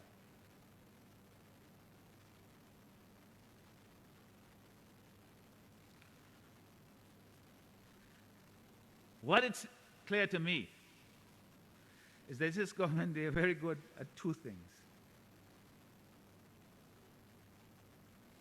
To raise money, they raise taxes, or they borrow. They will tell you, oh, it's for your benefit. We're doing this to help poor people. Anybody who talks about restriction or prudence, they like to use it to prudence and enterprise. I don't know whether they're friends of theirs or not, or they really mean to apply it to the crafting of the budget.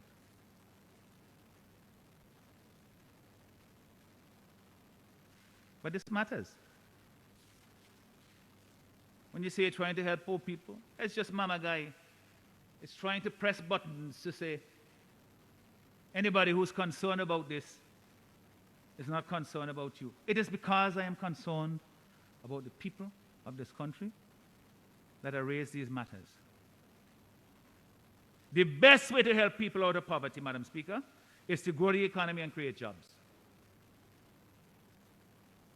Constant borrowing is risky because the debt soon becomes unsustainable.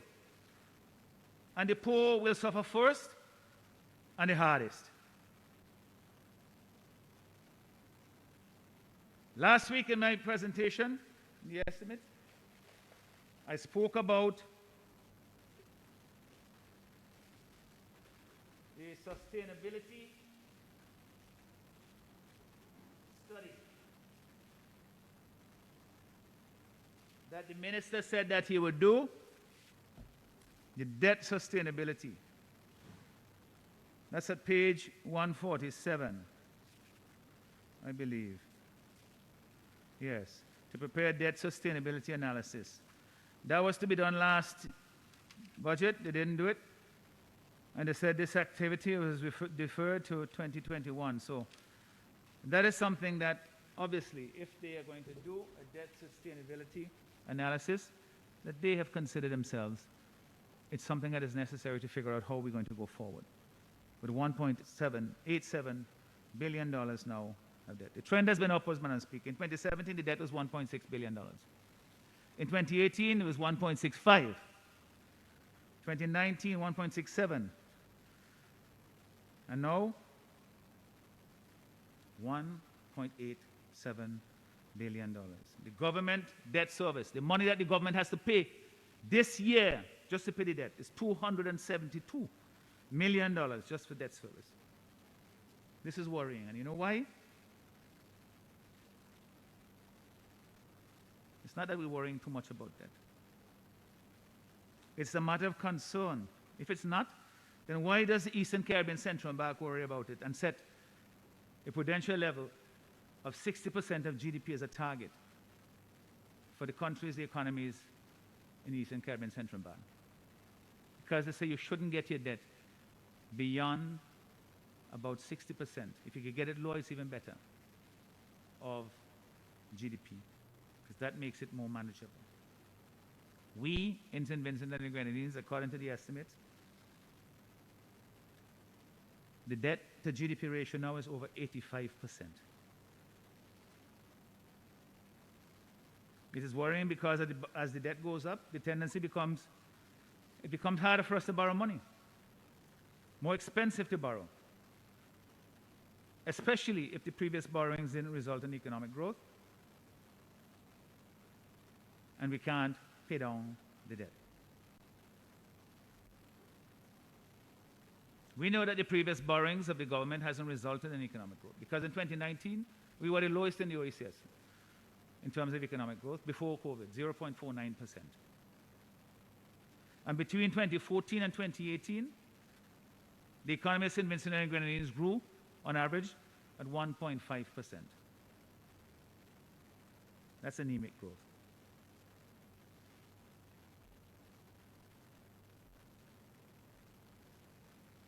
While our debt to GDP ratio has been going up, other countries like St. Kitts and Grenada, they have gotten theirs down below the 60% that the Eastern Caribbean Central Bank recommends.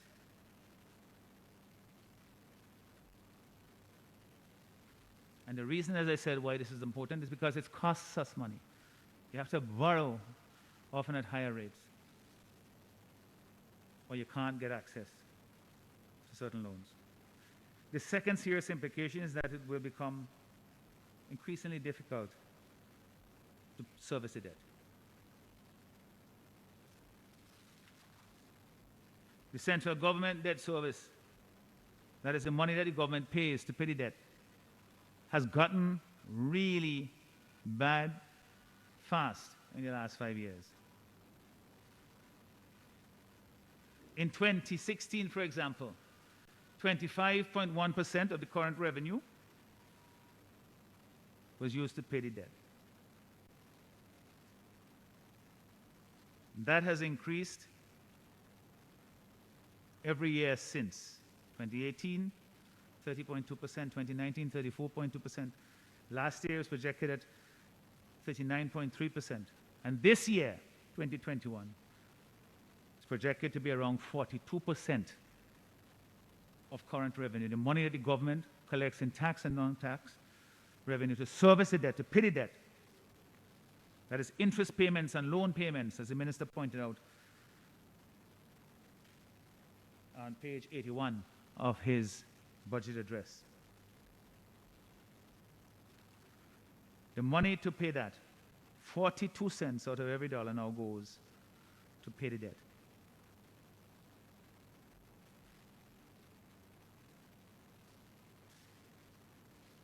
And this, of course, comes at a time, Madam Speaker, when even on the current account, where the government, they always like to say that they have a current balance of $1.5 million thereabouts because they're not including sinking fund, amortization and sinking fund in their calculations. But even that has evaporated. And so that the current deficit now, not even considering the allocations for amortization and the sinking fund, is $50.7 million. And the debt will have to be paid. And who will pay it? It's the taxpayers of St. Vincent and the Grenadines who will be called upon to pay it. Either by higher taxes or by reduced services, as the government tried to scrape together enough money by shaving a bit here and there off each ministry in order to come up with the payments. So how does this help anyone? In a sense, what the government is doing when they're saying that, or they're doing it to help poor people, they're just throwing that out there. They're giving it with one hand, and they're taking back with the other.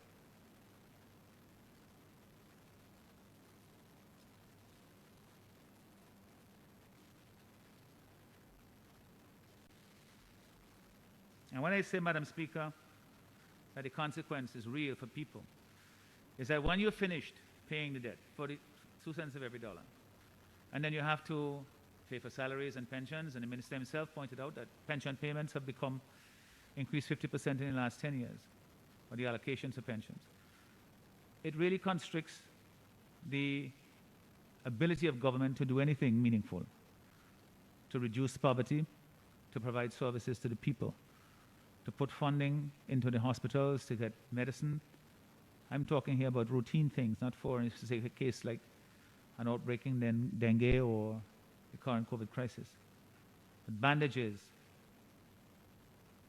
I'm glad to hear the minister say that he's putting $1 million in the budget to fix up Milton K. Memorial Hospital. He might have to start on the male surgical ward or the male medical wards. Because the conditions of work there, Madam Speaker, are depressing. I take my hat off again to the public servants, to the healthcare workers who work under those conditions on a daily basis. But $1 million ain't going to be enough either, because it has become so bad over the years, because the funds have not been going there. The urgency is to pay salaries, pay light bill, and so forth. Even people who provide service to government, they have to wait in line to get payment. And that in itself puts a burden on the suppliers and the small contractors and so forth. Because if they have to wait for payment from government, sometimes they have to go into overdraft in order to meet their operating expenses until government can put together the money to pay them. Because they have to look after the debt. They have to look after paying salaries, first and foremost. And those two things pretty much take up all the money government earns for taxes and non-tax revenue. So that's where it becomes a problem. With high debts, the government cannot properly finance transfers to ministries and sectors such as tourism, agriculture, and for the maintenance of public buildings and so forth. And we have already dealt with the fact that it makes it more difficult to borrow money and more expensive.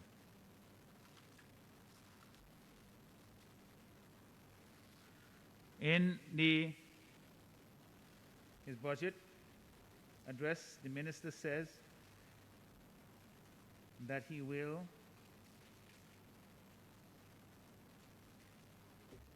and I don't know if I got him right, but the single revenue measure that is included, that is to raise funds to finance the budget. You put in there the stuff that you're borrowing and so forth overseas. But in terms of measures that he's introducing, any new measures, he says that there's going to be an increase of 1% increase in the customs service charge, and that will be used to pay for automatic funding of international institutions or regional institutions that we have relied upon over the years. I think I need some explanation. I don't believe it's 1%. The minister is talking about, because I heard him say something about it's going to be increased from 5, is it 5 now, 5%, the service charge, to 6%. So it's 1 percentage point, which is really about a 20% increase.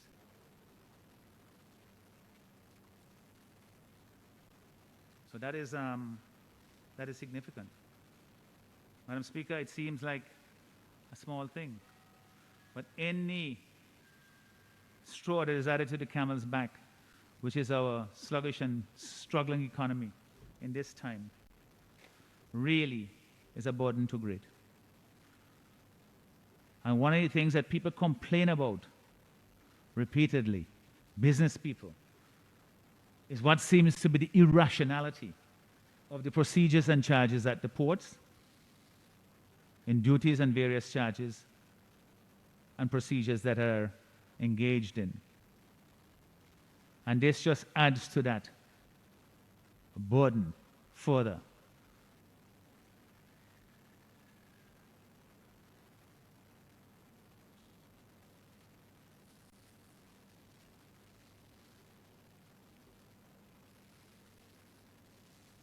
Madam Speaker, I said in my opening remarks that one of the things that this government has failed to do is to adhere to financial accountability. We've spoken about this in this Honourable House repeatedly. I'm glad the member for Central Kingston is here, because he's been one of the main advocates of bringing these things to the fore in this Honourable House through questions and on the radio and so forth. Where there's abuse, for example, in the overdraft or in the special warrants provisions, which we dealt with last week, and we see that the minister now brings things more readily to the House to get supplementary estimates to approve them. But over the years, Madam Speaker, this government has disregarded the limits set by Parliament for the overdraft facility. I raised it in the budget debate last year, and I went into it in some detail to show the extent of the abuse, and it's staggering. And I return to it again because I don't think the government got the message. That much was clear to me last week when the overdraft resolution was debated to create a $50 million fluctuating overdraft facility for government. That happens every year in the budget process. The amount might change, but the process is there because we know what the reason is. You know, government, like any business, you have inflow and outflow. You have to buy things and you have to, and you have earnings that you would use to pay them, but they don't always act in sync. So sometimes you're a little short and the bank will give you a facility so that you could cover it until the money come in. And the idea is that you can put it back and bring back down the overdraft. Well, the government hasn't been doing that. They've been basically just rolling it over at the end of the year, and when they can't borrow anymore because it's just basically full up by the time you get to the end of the year, they chop off a piece of it and make it into a permanent loan. And they call it the Accountant General Overdraft Loan, which has an interest rate of anywhere between 6.5% and I think up to, 11% was the highest I'd seen. But it's usually around 8%, which is very high borrowing for government, very expensive. You know, and so we said that this practice, you can't continue this because you're costing taxpayers money. And what's more, you're making a long-term loan out of a fluctuating overdraft facility that you didn't get permission from Parliament to borrow. So you're abusing it in two ways. One, by exceeding the limit, and then by turning it into a long-term loan. So the minister, when I raised the question last week, we don't normally debate that resolution, but given what I had raised last year, it gave me an opportunity to say to the minister, give us the undertaking in this honorable house, that you would not exceed the $50 million limit set by Parliament. He replied that he stays within the four corners of the law, which made me rise again and said, you can't be serious. Because just last year I showed you that you had $50 million, $100 million, when you only authorized to borrow 50. The Prime Minister made the matter even worse. He said that it is normal. I don't know if he used that exact word, but the gist of his comment was that I don't understand what I'm talking about. This is normal thing, you know. It's legally permissible to exceed the limit. You go a little bit above it and you come back down. But it's not a little bit above it. They've been going above it by a lot. And the overdraft facility is big. $50 million is a lot of money. The reality is that it's not legal to exceed the limit. Otherwise, why come to Parliament to get the permission?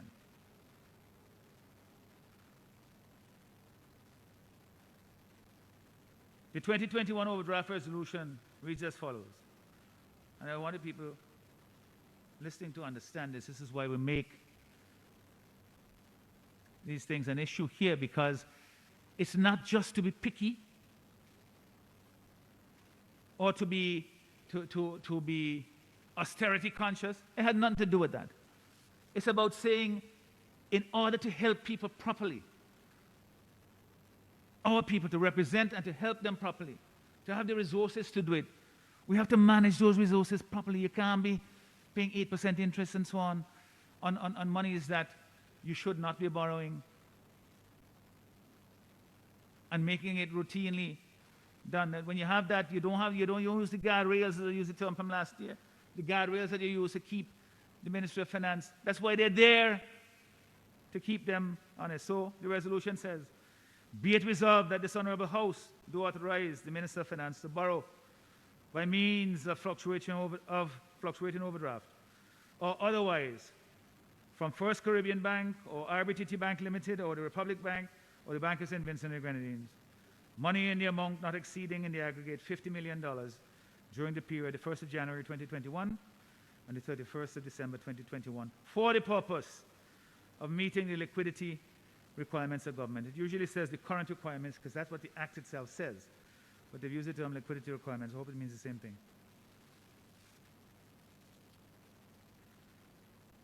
And that is underpinned by the Finance Administration Act, which says in Section 44 that no money shall be raised on the credit of the government except under the authority of this, that is the Financial Administration Act, or another act of Parliament, or a resolution of the House. So basically what it's saying is that you can't borrow money unless the House approves it. So the House approves it, and so I asked the Minister to stay within the requirements. What's more, it says in the same Finance Administration Act, subsection 2, section 45, that the resolution to borrow the money have effect for a period not exceeding 12 months. So if you have authority to borrow for 12 months, the idea is that when that 12 months is up, that borrowing authority ends. And so the old practice of rolling it over and so on and so forth, it may be common practice, but it's not legal practice.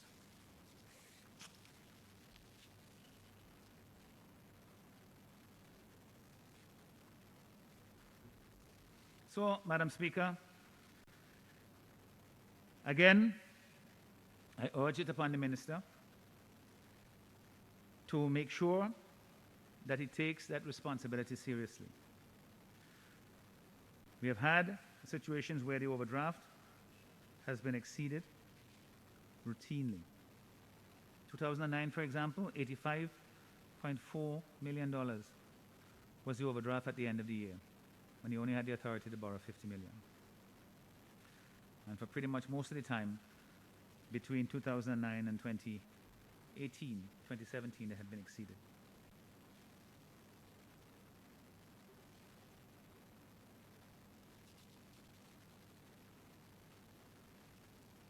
In this present estimate, as I said, one of the things that the government has done in the past with the overdraft and the abuse is to convert a portion of it. The Prime Minister mentioned it in his remarks last week as well. To convert a portion of that when it gets stubborn, it can't go down below, you can't get it down below $75 or $80 million or $90 million. You hive off a part of it and make it into a permanent loan or a long-term loan at 8 or 8.5% interest. And so you come back down to within the $50 million. That was never the intention of the authority that was given to borrow the money. So that in 2020, they had 3 overdraft loans. One for $36.7 million at an 8.5% interest. One for $9.6 million at 7% interest. And one for $12.2 million at 6.5% interest. This year, there's only one I see in the estimates, and it seems like they have consolidated these loans together because it's for a larger amount than any of the single ones that were there the year before.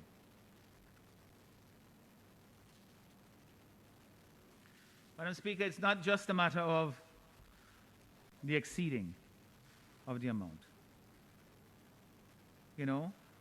because it smacks, quite frankly, of a liquidity issue for the government that it can't resolve because it is spending way above what it collects. But there's an accountability issue regarding the public servants as well, who facilitate what is essentially this lawlessness. To write a check when you have no money to cover it, is an offense. They call it a bounce check. Your bank might honor it by extending their privilege and so on, but you're not supposed to do it. And the Accountant General is no different. The idea that the bank, you call the bank, and there's only one bank that basically operates its facility. It's the Bank of St. Vincent and the Grenadines.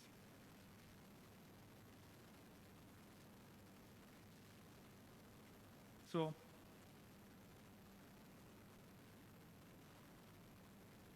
there's a question of the legality in 2 ways: exceeding the limit set by Parliament, and also the mere fact that you're writing a check when you know you don't have the money to cover it.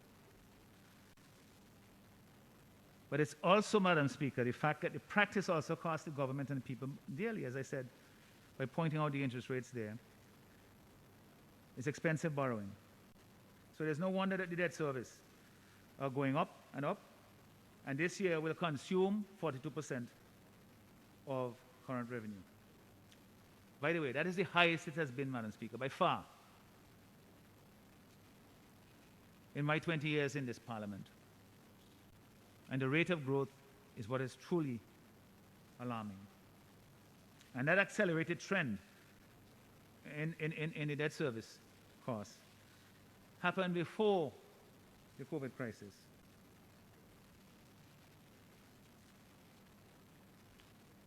That puts the government in a bind because they don't have money to do all the things I said that you should be doing. Fixing the roads, putting money in the school feeding program, putting, bandages and medicine in the hospital, fixing government buildings, making them look and function effectively.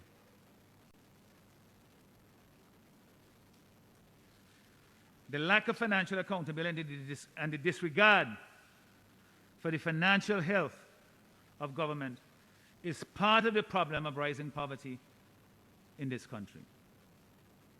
When 42 cents on every dollar of revenue goes to pay debt, including expensive overdraft interest, government can't do much to help poor people. So the whole lie that they're helping poor people by running up the debt is exposed. Rapidly increasing debt hurts poor people because it eventually constrains government actions, because so much of the taxes it collects must go to pay the public debt. It's no wonder then, Madam Speaker, that the government's own study that was done in 2018 of poverty in this country shows that poverty has grown in St. Vincent and the Grenadines, notwithstanding all of the bragging and boasts of this government of how much they love poor people. Their own study, the poverty assessment, never saw the light of day until somebody released it. Leaked it, I should say. Because it's important to know that in 2008, the poverty rate, as you call it, the poverty head count in the study was 30.2%.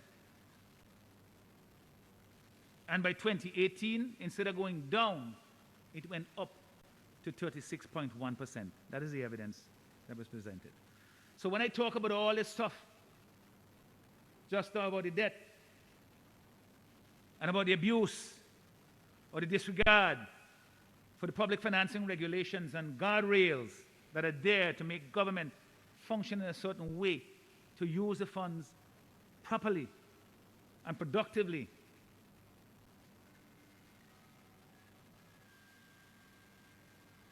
that disregard has a direct bearing on what we're talking about here. Because it means that the government actions are constrained. They don't have the money to help poor people in the way they say they could. They might pick out a few here and there. But in a general sense, the evidence is that in 2008, the poverty rate, 30.2% of the people were said to be living at or below the poverty line. In 2018, that had gone up to 36.1%. The indigents, the poorest of the poor, the dirt poor, went from 2.9% in 2008. They used to brag about this in the House. You come in and say, oh, they bring the indigent poor, dirt poor all the way down from what it used to be under NDP.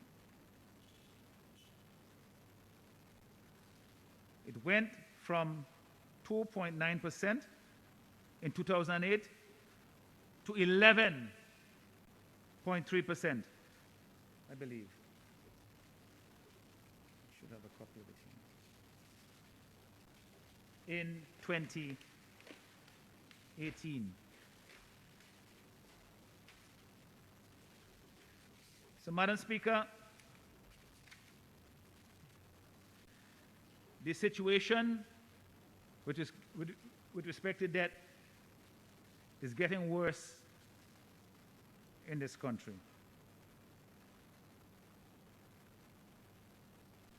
Yes, 11.3%. The dirt poor has increased from, let's round it up, 3% to 11.3%. That means, Madam Speaker, that's 12,421 persons in this country living in indigent poverty. That is to say, they are living on less than $3,142 per year, according to this study. Or less than $262 a month. Can you imagine that? And those who live in poverty, the poverty line is $546 per month.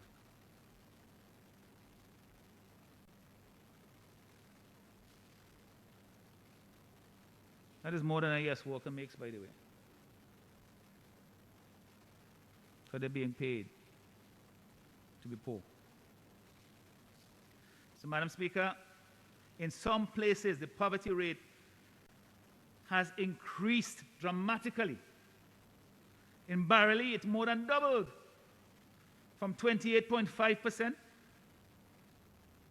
That is the rate of persons who live at or below the poverty line in 2008 to 60.2%. It doubled, more than doubled. For my own constituency, Madam Speaker, I wonder why people complaining about how hard things are. Northern Grenadines, poverty rate more than doubled from 12% in 2008 to 25.8%, more than a quarter of the people living in poverty in my constituency now. This government has impoverished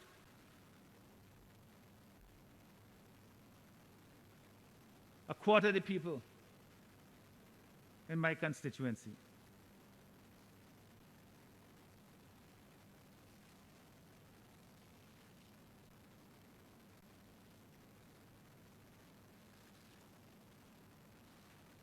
And the impact on women is even greater. I know the minister speaks about this in his address, about the measures to improve the situation for young people and for women.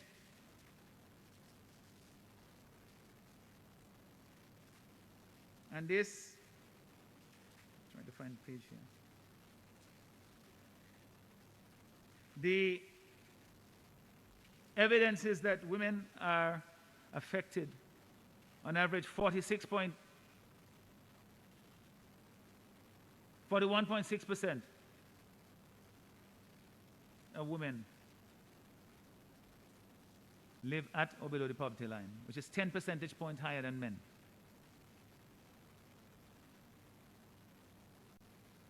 Children are more at risk of being in poverty.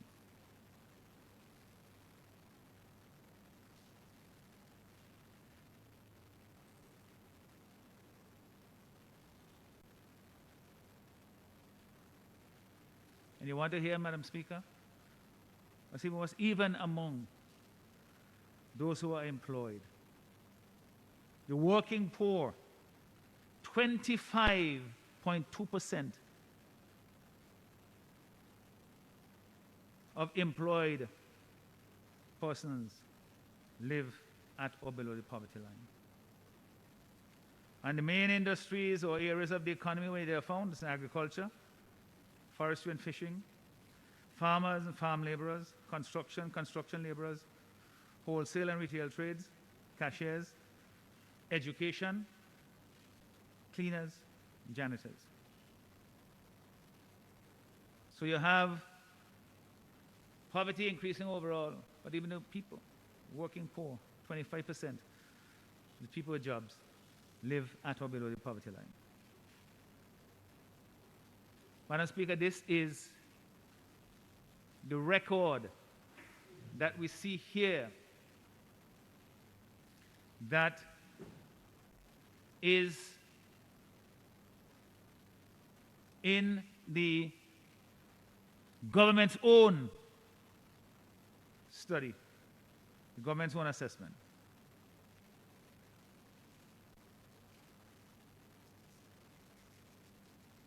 I trust that it will be officially published, you think, by the government. At some point, the Prime Minister said when the matter was arisen during the election campaign that the study had not been completed, that they needed to do this and they needed to do that, and all sort of things. Well, it should be Shouldn't take 2 years to do that. But it needs to be taken note of so that it could inform policy going forward. It's not to rub anybody nose in it. It is to inform policy going forward, which is why the information is necessary to be had. Madam Speaker,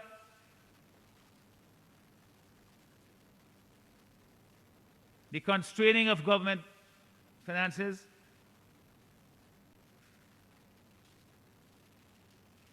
also show up in the very poor infrastructure that we have. You heard the member for the Southern Grenadines talk about the situation with respect to the wharf in Canawan, which he has been trying over the years to get fixed, but it hasn't been fixed. But we see it all around us in the communities here on the mainland and throughout the Grenadines, where the roads and public buildings have been left to deteriorate, some of them in dangerous conditions. And I speak here about Bluff Road in my own constituency. Madam Speaker, the situation is even more urgent now that those facilities, those roads be fixed, especially in the North Windward constituency. The minister comes from North Windward. We have roads up there that have been damaged for so long, since 2015 or thereabouts, that still have not been repaired. Isn't it so? Needs to be done, because right now we have a situation where there's an impending, well, Soufriere is erupting effusively, but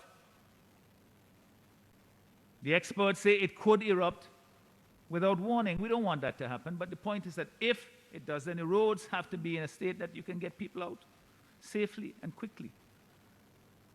So, Minister, it's your constituency. Fix it. It is a national emergency now. You can't wait until people have to scramble and then the roads are impassable or can't function effectively. This is not a situation like 1979, when a lot of people didn't have cars back then, so most of the transportation was public transport. The government sent trucks up and so on and bring out people. Now a lot of people going on the road in their own cars and vehicles coming down, which creates greater congestion and greater risk of congestion and blockage. I want to suggest as well, and I did say this to the Director Nemo, that there must be a better way, a more expeditious way of moving people out from the danger zone, from the red zone, than everybody getting in a vehicle and coming on the road. We must look into the possibility of perhaps using the facility at the Oya Fisheries Complex to maybe get one of those flat bottom boats that can go in and take thousands of people out all at once. I know I'm told that it's rough there sometimes and so on and so forth, but it will be very rough too, trying to get out in a hurry from the danger zone should things go badly with La Soufriere volcano.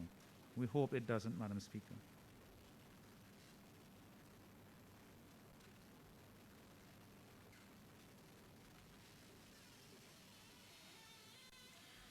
Madam Speaker,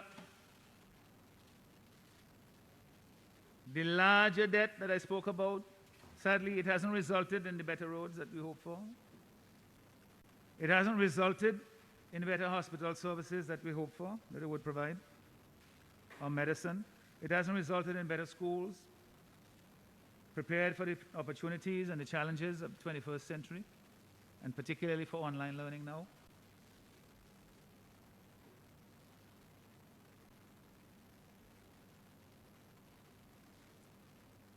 So, these are matters that need urgent attention, and I trust that we will do so very, very soon. Madam Speaker, at page 30 of his budget address.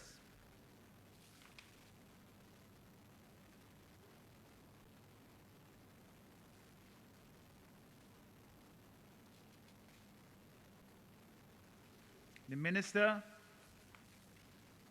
mentioned the geothermal project. And I want to comment on it because it was a major project that got a lot of attention and sadly not merited by the result. We supported the initiative. We wanted it to succeed, to provide clean and low-cost energy to power our economy. That was the hope. They even talk about selling electricity, but for me, selling electricity to other countries, for me, the real thing was to get clean energy, and the promise that it would be 25% cheaper than what is generated currently. The minister says at page 30 that a geothermal project, and I quote him, which promised so much, has suffered a serious setback.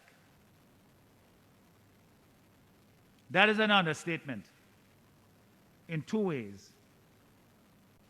The truth is, we know that geothermal exploration is very risky. We are told approximately 40% or higher failure rate. It's a problematic technology. So, it was not the project that promised so much. It was the government, especially the Prime Minister, who raised expectations about the likelihood of success of the project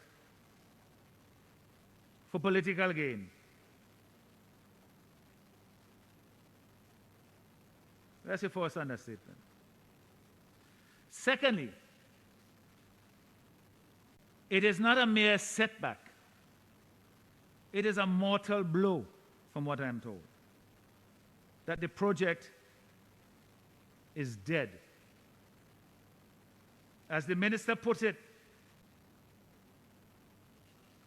the 3 production-sized wells at almost 3,000 feet, and I quote him here,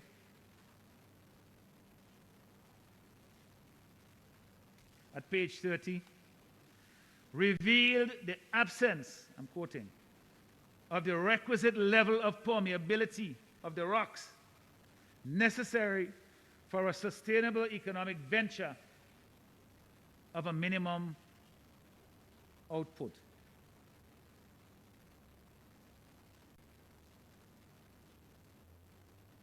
In plain language, because that's not plain language. In plain language, what he says is that the wells failed. They were all dry. The drilling program cost tens of millions of US dollars.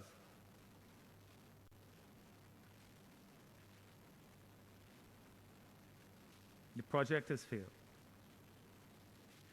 So the boast of the government, especially Prime Minister Gonzalez, that St. Vincent and the Grenadines would be a Caribbean leader in green energy, that the project will result in 25% cheaper electricity. And he even spoke about exporting power to Barbados. In fact, when I spoke with the president of the Central Bank, the Caribbean Development Bank, about the project a couple of years ago in Jamaica, he did himself reference the fact that there's a possibility of exporting power to Barbados. So there was serious talk about this. And that this is why the company Emera out of Barbados, which is based in Barbados, was interested in the project in the first place. So when Emera pulled out of the project some years ago, that should have been a warning to the wise. The minister claims, and I quote him again,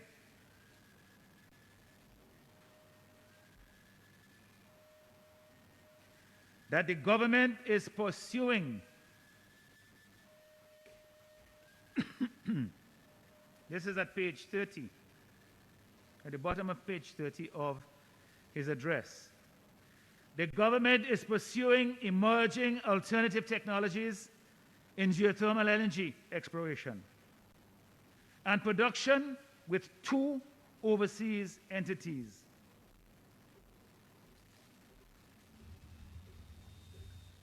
Well, they have to be overseas entities. We don't have anybody who's involved in geothermal technologies here in this country. And the idea is to stimulate the wells and to do other things to coax some production capacity Madam Speaker, Yes. out of the wells. I just wanted to know whether you would exercise discretion that we just had just a quick 5 minutes break to allow all of us to take off the mask for at least 5 minutes just to breathe and resume. Just 5 minutes, but it would be a good idea. If I may have, Honorable Leader of the Opposition, it is a little unusual to have us interrupt in the middle of your presentation. I would like to hear from you. No, on I don't the- mind, Madam Speaker. To be You honest, don't mind. Are you it's- at a point where you're comfortable taking a break for 5 minutes, Yeah, or would 5 you like minutes, yes. another? That's fine. I'll take a quick breath. Okay. I had thought about it myself last week, but I said, well, you know what, I'll try and write it out. Honorable members, the House will stand suspended for 5 minutes for members' convenience. House stands suspended.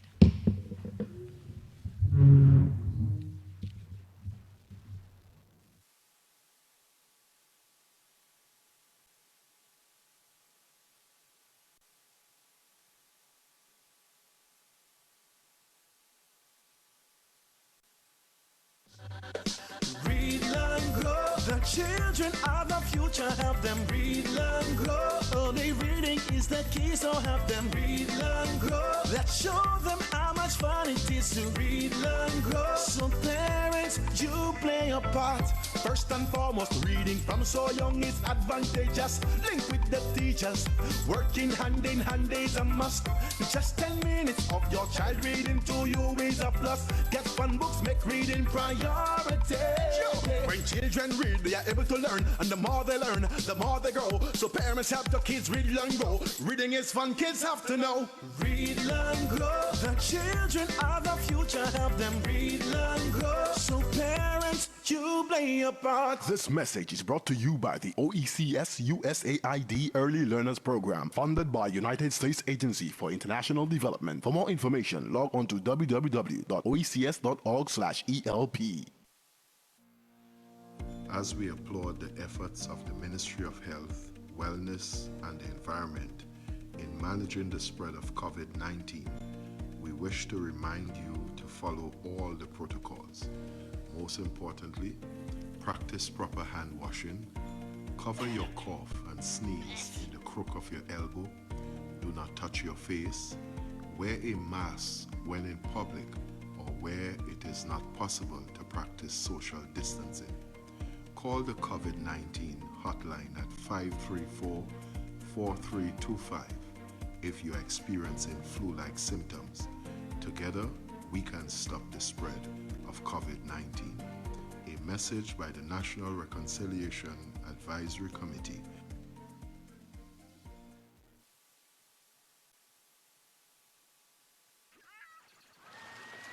Beautiful white and black sand beaches, lush mountains and valleys, rivers, hidden waterfalls, and multiple islands and islets. St. Vincent and the Grenadines, we are a friendly people welcoming tourists from all over the world with exotic boutique and luxury hotels and a hospitable business environment. Let's make all tourists welcome at our international airport, on cruises, on yachts, on sailboats, on land and sea tours, at beach lines, at our restaurants, shops and bars, and at our national festivals. St. Vincent and the Grenadines. Tourism is everyone's business. Live it, love it, embrace it. Tourism is everyone's business. Yeah. Live it, love it, embrace it. Diabetes is among the top 3 leading causes of death. Are you living with diabetes? If so, you may be at risk for developing complications, especially during this COVID pandemic. Let's tackle this problem by complying with taking your medication, increasing your physical activities, increasing eating a balanced and nutritious diet, checking your feet as foot care is important, and contacting your healthcare provider. Remember, diabetes can lead to blindness, amputation, and numerous harmful and life-threatening effects. Protect yourself. Know your numbers. Hearts Movement SVG reminds you to love your body and treat it right. Your health, a shared responsibility.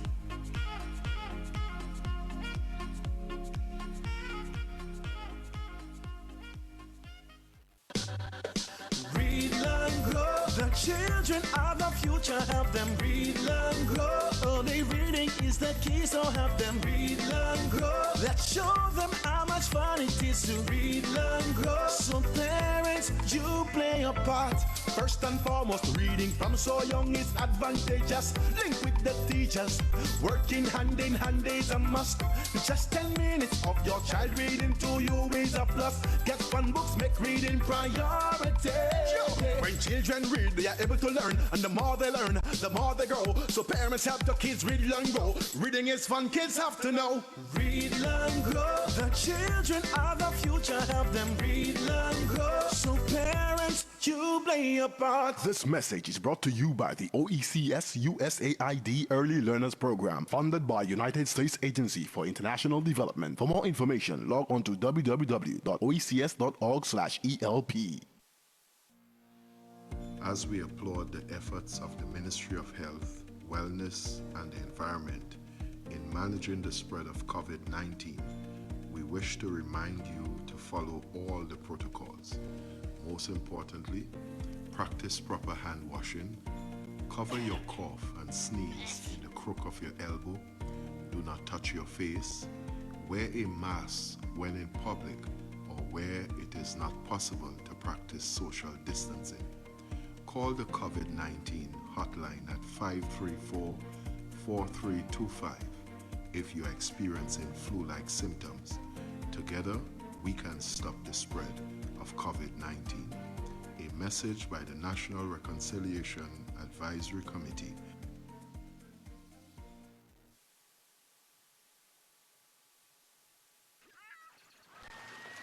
Beautiful white and black sand beaches, lush mountains and valleys, rivers, hidden waterfalls, and multiple islands and islets. St. Vincent and the Grenadines. We are a friendly people, welcoming tourists from all over the world with exotic boutique and luxury hotels and a hospitable business environment. Let's make all tourists welcome at our international airport, on cruises, on yachts, on sailboats, on land and sea tours, at beach lines, at our restaurants, shops and bars, and at our national festivals. St. Vincent and the Grenadines. Tourism is everyone's business. Live it, love it, embrace it. Tourism is everyone's business. Yeah. Live it, love it, embrace it.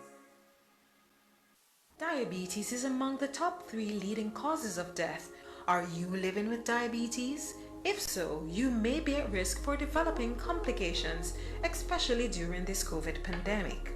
Let's tackle this problem by complying with taking your medication, increasing your physical activities, increasing eating a balanced and nutritious diet, checking your feet as foot care is important, and contacting your healthcare provider. Remember, diabetes can lead to blindness, amputation, and numerous harmful and life-threatening effects. Protect yourself. Know your numbers. Hearts Movement SVG reminds you to love your body and treat it right. Your health, a shared responsibility.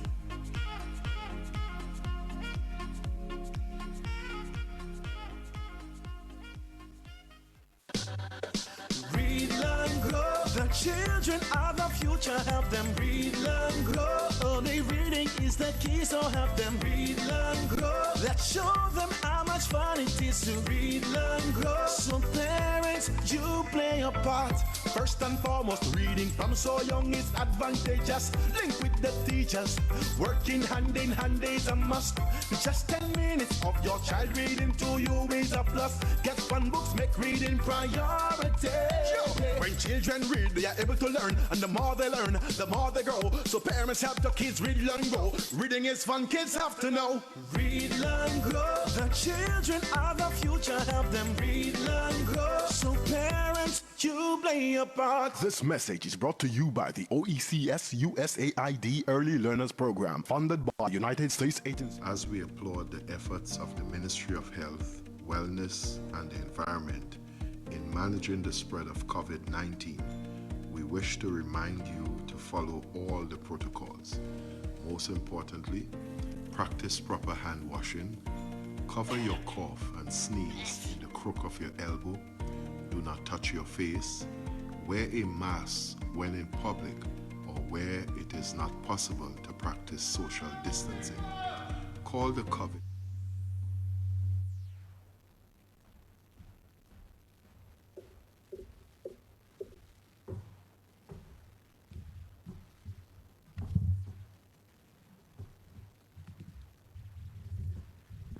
Pray, be seated.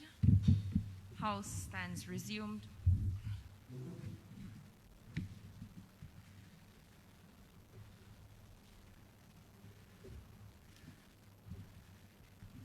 Honorable Leader of the Opposition, you may continue. Thank you, Madam Speaker.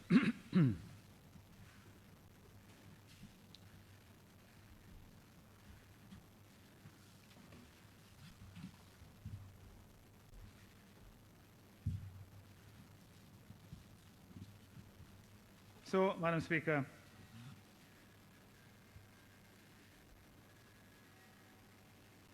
we were speaking about the geothermal project, and just to conclude on this point, that the Minister is saying that they are pursuing emerging technologies to coax the flow. And the truth is, Madam Speaker, even if these things are done, even if these things are successful, they will not get the amount of power from the wells to make it economically viable. Because they'll have to spend millions more. And they will end up with very small power capacity, if any at all. So, in saying they're planning to do this, that is to talk with other providers to see if they could find some emerging technology to get the wells to be productive, the Minister is going down the same road that it went down before. He's misrepresenting the reality of the project. And maybe there's some political capital to be gained from doing so, but the truth of the matter is, the project, for all intents and purposes, is dead. I noticed that in the estimates, I see that in the estimates at 736, page 736, that $446,000 is allocated to the project, to the geothermal project. And I hope that that money, Madam Speaker, can be reallocated to some more useful purpose. Like, for example, COVID relief. There will be no geothermal game changer.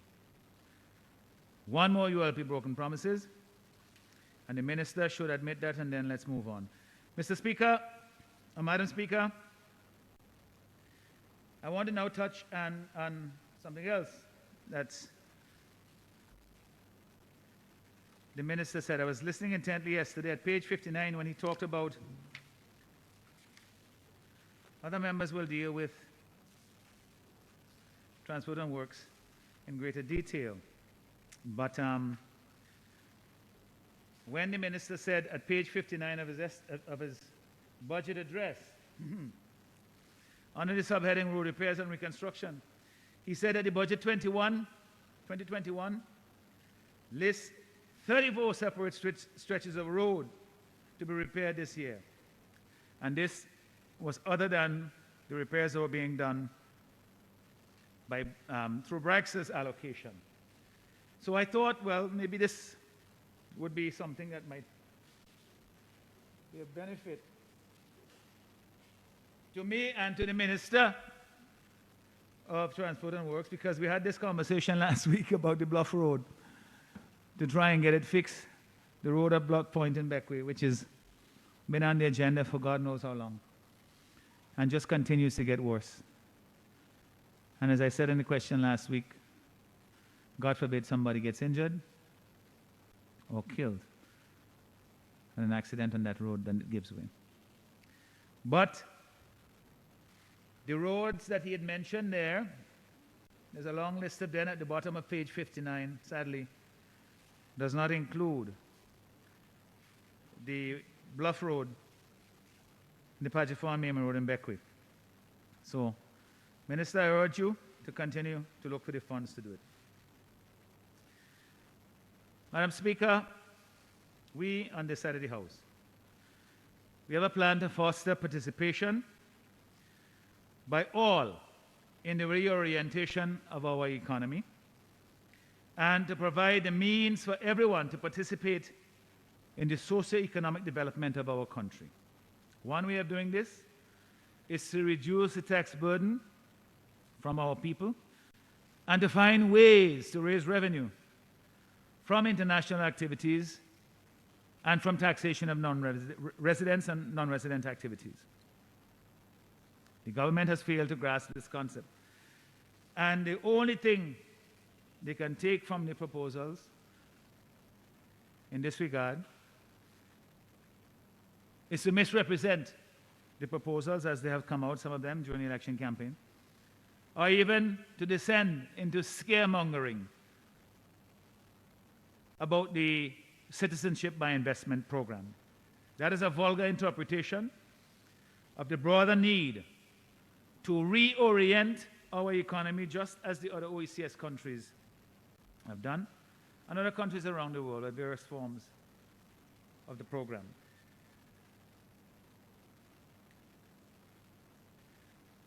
It indicates a lack of understanding by the government and the structural problems that I referred to earlier on in my presentation at the outset. Shows a desire, or at least the effect, of a strategy that will keep the people poor and make this country a beggar's paradise. We are better than that and deserve better than that, Madam Speaker. And a majority of our people agree with us, as shown by our majority support during the last election. We have a plan to create a friendlier and dynamic investment climate for our country, with focus on the private sector creating jobs and businesses that create jobs. We want our people, Madam Speaker, to have a bigger stake in the economy, not just as laborers, as direct producers, but also controlling capital, managerial functions, and entrepreneurship. As, Madam Speaker, Sir James Mitchell's NDP did when they undertook the land reform and promoted land ownership, and in the process transformed many people from just being farm laborers into farm owners, which led to more productive and financially beneficial agriculture and transformed many lives, Madam Speaker, throughout the country, especially in the rural areas. So, Madam Speaker, we must, and we will continue to push for us to foster an entrepreneurial spirit, especially among our young people, and to provide the institutional support to help them to succeed. And we have said that the National Development Bank should be reinstated to provide services to businesses, fisherfolk, with affordable credit and other forms of institutional support. We know that the government has had the Prime program, and they have allocations for it, over $3 million in the estimate. But there needs to be follow-up with this program, with supporting infrastructure to assist with marketing, financial management, quality control, and anything to make these ventures profitable and therefore successful. You hear too much talk, Madam Speaker, that there is not sufficient follow-up with respect to these programs. We also need, Madam Speaker, to introduce the right intervention and encouragement in our school system, because that's where you had to start, to change mindsets, to get young people. Imagine we could create an entrepreneurial spirit amongst our people who think not just of getting a job, as in my generation, but of starting and creating a business and creating jobs in new areas of the economy.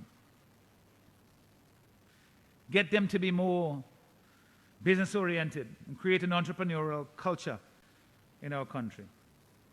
Madam Speaker, self-employment is actually listed as one of the top 10 industries of employment in the world. And if you have a job, you create it for yourself, you employ one or two people, we reduce the jobless rate in the country, create wealth. And more importantly, our people have a stake in that. They create that. You can't just wait on a mega investor to come. Like Rainforest Food, as the minister said, to invest in the fishing industry. There are, in that particular industry, local investors, local businesses, as he himself pointed out, in Bequia and in Oya, who are doing this quite well. And I would like to see the same kind of attention being paid to investor coming in, is paid to help to build up those who are here, our local investors, our local business people, to take the advantages of the blue economy that he spoke about. In the fishing industry, to market conch and lobster and so on, and to do this in a sustainable way. Madam Speaker, the attitudes that I spoke of, in my view, it will complement the YES program, but it will also yield better results than that program, which tends to focus on somebody getting a job or what do you call it, a apprenticeship or some experience in the workplace. But we need one where persons are thinking of creating jobs and getting themselves in a position to be able to develop for themselves, create jobs locally, and increase or reduce the unemployment situation in our country. This is the only way, Madam Speaker, that we are going to get ahead. Government can't do everything. This government seems to think that it can. And our local people, our ordinary people, our folk here, our investors, need to be given the opportunity and encouraged to do it. This is another example, Madam Speaker, of the misalignment I talked about at the beginning, where the expectations of what we have with the young people doesn't quite match up to the resources and the institutional support that we have necessary to make them succeed.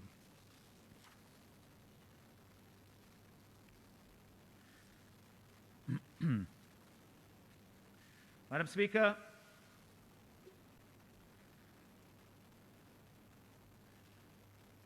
our plan, you've heard me talk about the situation with respect to what the minister has articulated here. But we want to see more emphasis being played to the private sector. And for many years now, we have promoted the idea that you'd have a Ministry of the Private Sector to facilitate and promote business. This will send the right message. Government ain't going to take our advice, of course, but they have been trying over the past several years. Now they realize government can do everything to change their image from one that is antagonistic towards private sector to one that all of a sudden embraces.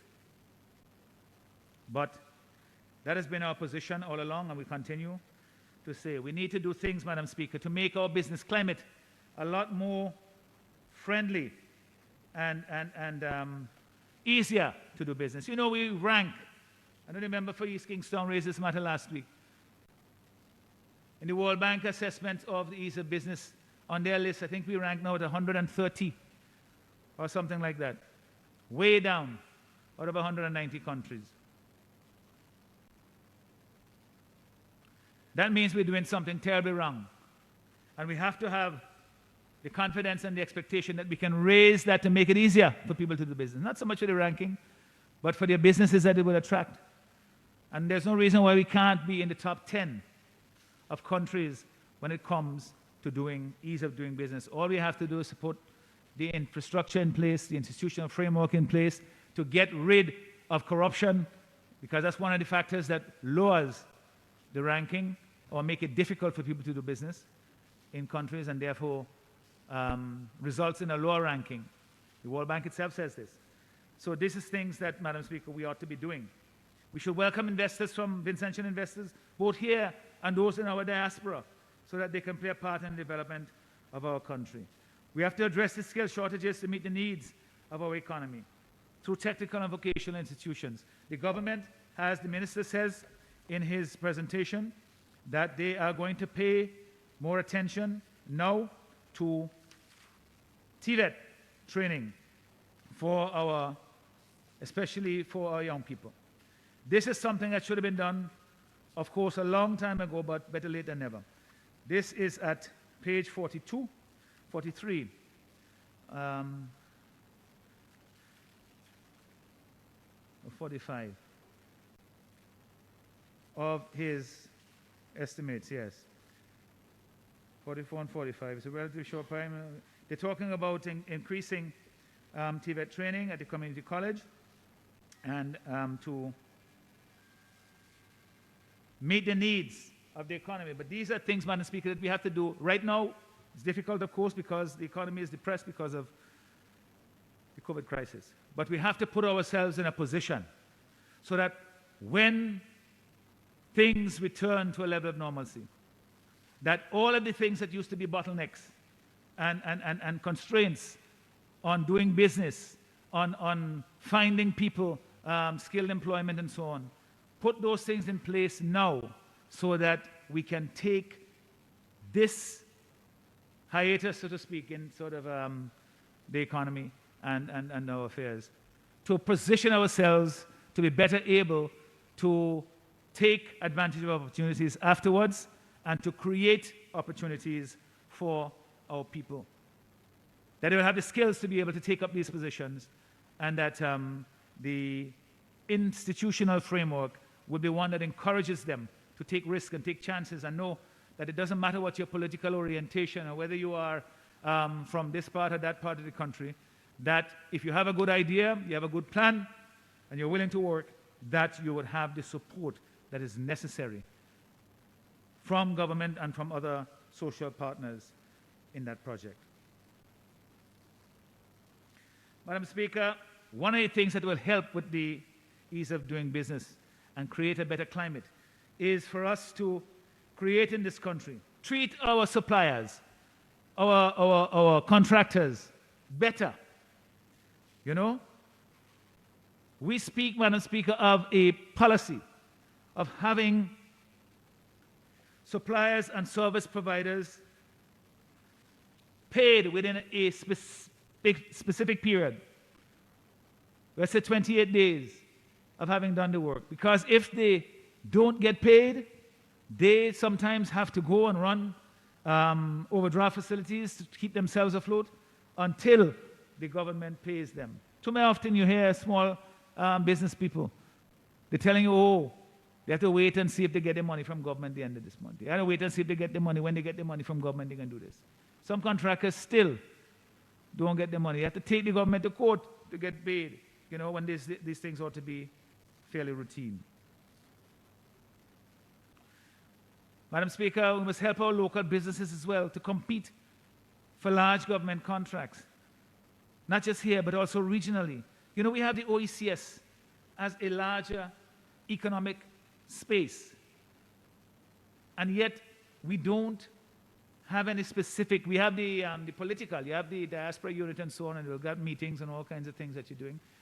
But the political, the economic incentive and institutional framework to help our local businesses, contractors, for example, to be able to compete on a regional basis for projects, finding alliances with other contractors in other countries like St. Lucia or in Antigua or whatever, and our local people here can look for work, not just here, but in the region. That creates jobs as well for our young people.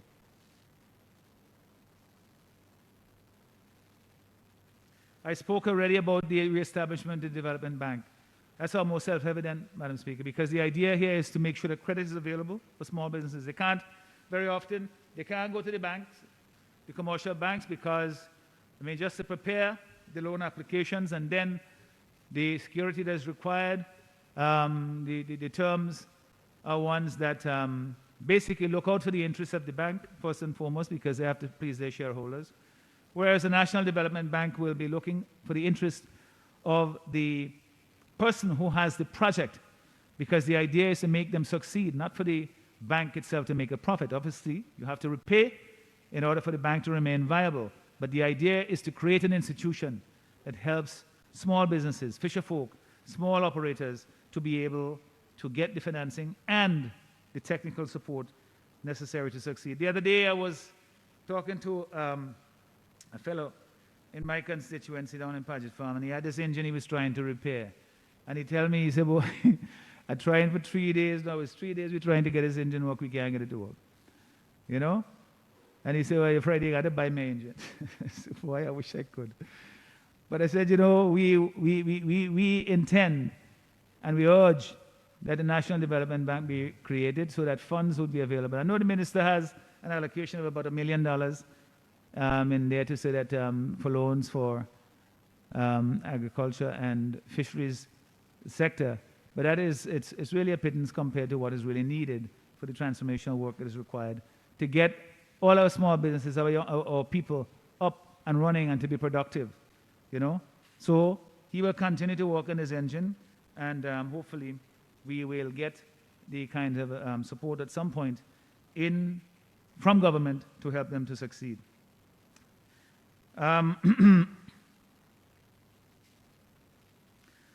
Madam Speaker, we should also, the Minister spoke at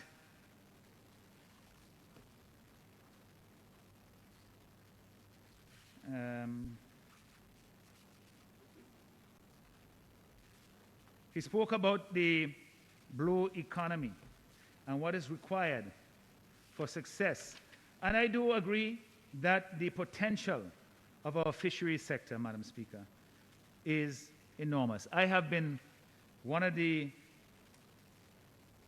persons most actively advocating for the expansion and the use of new technologies, larger boats, getting markets available, supporting, you know, the fisheries subsector. In fact, what I propose to the Madam Speaker, because recognizing the potential, as the Minister himself said yesterday, the tremendous potential of this area of our economy for growth and development because of the large seascape that we have in our country, being an archipelago, the potential for the development of the seafood industry, that we have this potential that we have not been properly exploiting. So I agree with that aspect of it, but we need to do a lot more to help our local businesses. But one of the areas that I was hoping that you would have mentioned, because it is part of the blue economy as well, and that is the development of the Otley Hall Marina. They spoke about it, during the election campaign, because we were pointing out what was obvious, that this is a facility that can do so much to create skill jobs for our young people, but also to transform the economic potential and the economic space within that area of West Kingstown and South Leeward. Madam Speaker, there are so many things that can be done with that facility to make it into the true economic powerhouse that it can be. And when the government, when they said during the last election campaign that they were going to do something about it, and I think it was in the budget, that they spoke about it in the budget last year, but nothing, not a word about it this time. When Otley Hall was first conceived, it was supposed to be a diversification project, to help to transform the economy away from agriculture, because banana was declining with the international pressure that was being put there. But when this government came to office, they treated it as a political football. And the whole thing was to have a commission of inquiry to lock up Mitchell and whoever else. All of that is history. The point is now, what are we going to do with it? Right now it's in a state of decay. And not a word, even though they said during the election campaign that they were going to do something about it. We have enough boats in our fleet here, our domestic fleet, to keep Otley Hall going, I'm told, 24/7, 365 days of the year. So it's almost a no-brainer. What you need is just someone now, because of the decay, the state of decay that we have, that the government will have to get the work done to rebuild it. It's a shame what has happened there. When I think you have so many young people, we have TVET training, they said they want to promote, well, this is the perfect fit. Jobs in the area, electricians, welders, painters, divers, carpenters, skill jobs, machinists, metal workers. And then you have all the ancillary and support staff. I'm told that over 100 jobs, 130 jobs could be created in that facility. And just think, these would be jobs with good paychecks that could transform that area and then have a multiplier effect. It's not just the technical jobs. There are people who would be there as in accounting services, secretarial services, food services, security services, maintenance and cleaning services. All of these things are ancillary to getting the project up and working. And right now, it's just a wreck that was created by the negligence and the despite of this administration to make sure that this project, which was so vilified, so much maligned when they came into office, that this project does not succeed as an NDP project. Well, it's not an NDP project. It's a national project. And we need to get it done and get it done soon. Madam Speaker,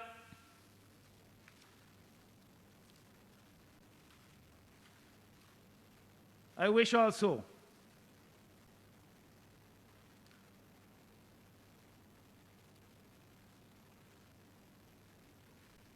in considering the challenges and the opportunities for the blue economy. As I said, the minister outlined a number of opportunities.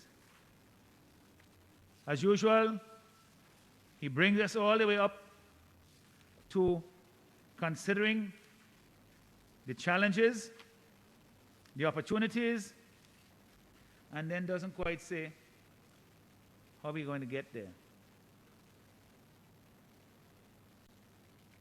He says, beyond the self-evident abundance of fish and the obvious attraction of our beaches, reefs, and tourists. I mean, those are not small things, Madam Speaker.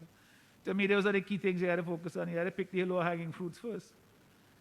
But he goes on to say that the many critical, there are many critical as yet untapped marine resources that can benefit from exploration and sustainable use in the region. And then he talks about mining in the seabed for minerals, as that is a multi-billion-dollar industry. Mr. Speaker, I would like to see our fishing industry really move away from subsistence fishing to one that is a business-oriented model. And this means having larger vessels, having capital, having markets, and having a means for the fisher folk to get access to the capital to get this done. Because although the boats, they're not mega trawlers like you see on the international fishing for Atlantic tuna, but they still cost quite a lot of money, the long line fishing, to get them properly decked out and to build. And so this is where the area, I know there are a couple of people, young entrepreneurial people in my constituency who are working on it and trying to get themselves organized to get these larger boats because they see the potential of it. You know, I got a call some time ago, Madam Speaker, from a friend of mine who has knowledge, who knows this industry well. Yeah, I don't think he would mind if I call his name. It's Dennis Ford in Myro, who is looking at getting into this business as well. And he said to me, you know, that the government, they're offering these pirogues that they have in the part of the recovery package, and people, they borrow money, is available to buy this and so on. That's all well and good, but that's what we know. That's traditional. You know, get out there in the morning and you, before you turn the point, you know, your eyes red and you're soaking wet from the water beating you and so forth. And you come back at midday with 100 pounds of fish and scrambling to find market for it. That is not going to transform lives, Madam Speaker. That is not going to be the kind of industry that we have the potential to become in this country.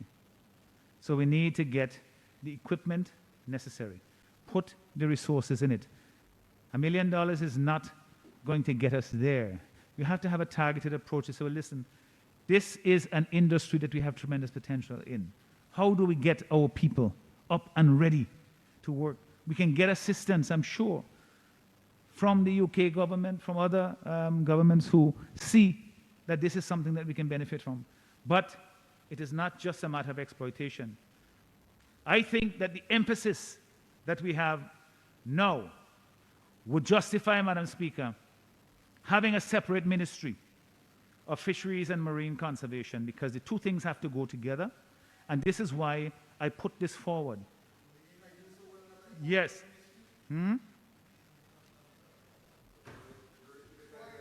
No, well, Madam Speaker, the minister, I didn't think of it from that side, but he's right. He deserves his own ministry. I didn't think that you wouldn't see fisheries as your ministry, but that's the point that I'm making. You know, fisheries, which has so much potential really to dwarf almost any other industry in this country, and yet it is treated almost like a desk in the Ministry of Agriculture and Fisheries. So it needs to be a separate ministry, and we focus on marine conservation as well, because both things go hand in hand. I had a meeting the other day with the EU ambassador to Barbados and the OECS when she was here, and we talked about blue economy and exploitation of fisheries, and one of the things, first question was, how does conservation fit into this? And I said, well, that's exactly what we're doing. It's the Ministry of Fisheries and Marine Conservation. You can't have one without the other, because eventually you're just going to deplete the stocks, and future generations will not be able to make a livelihood from it. So this is where we need to go, Madam Speaker, to show that there is definitely the interest in it, and that we have the capacity to develop it, and that government will lead the way in setting the framework and creating the incentives so that people, individuals, can then invest in it. And the more of our local people who do it, the better, because this now has the potential not just to create a subsistence living, but really transformational, so that you can make enough so you could set aside something, have a bank account. You could pay into the NIS, so you have, as a self-employed person, you can set aside something for your children to go to school or for healthcare and so on, fix up your house. Imagine the impact that will have on a community like mine in Paget Farm, or in Barreley, or in Calico, those fishing villages, those fishing communities, or in Owea, you know, if we can have that vision realized and the potential realized for the benefit of our people. Madam Speaker, my colleagues, of course,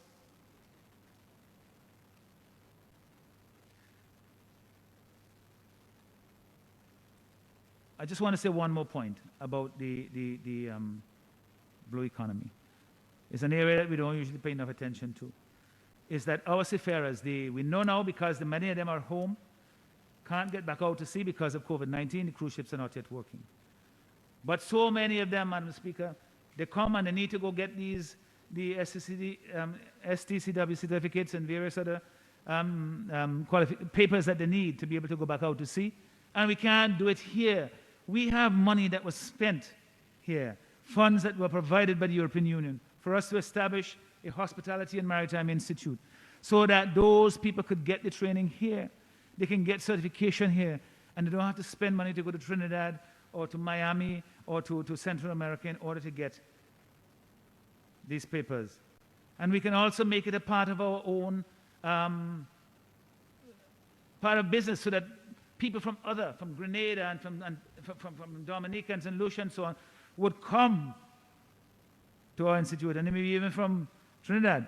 But anywhere else, the point is that you have the institute there, it becomes professional, it can provide the certification that becomes recognized internationally, and so our people can benefit from it, and also it can attract clients from outside St. Vincent and the Grenadines. We need to get this up. Every time I ask this question in the Parliament, I'm not asking the question about anybody, but the people in my community, they're asking about it.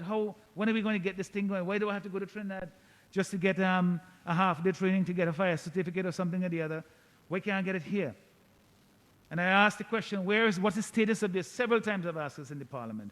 And you get some ridiculous answer like the fence ain't done yet, or they're doing this or they're doing that. But the thing still, after so many years, 10, 15 years, still has not been up and running.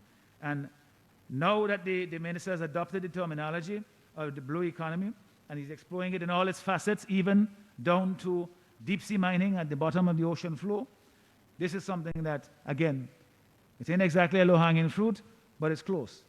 It's something that we could get done before you become Jacques Cousteau and go to the ocean floor. Madam Speaker,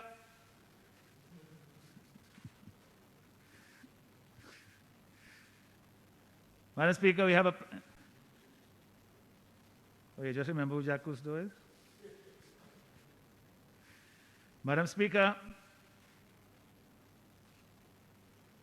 for our agriculture, the Honorable Senator Bruce is our spokesperson in agriculture, and he is doing a fantastic job, and I'm sure will have his contribution to make in this Honorable House.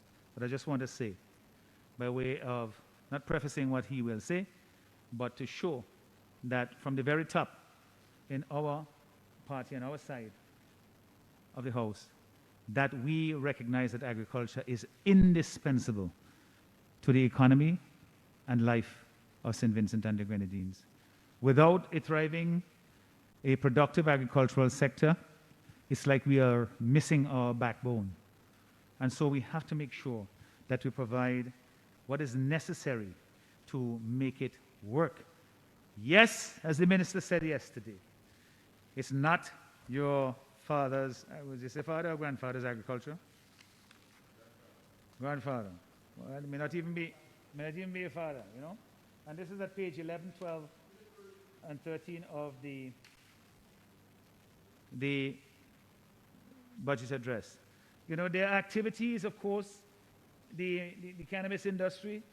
I think that the challenges that the minister spoke of there are greater than he let on, you know, because you're hearing these things from people who are supposedly in the industry.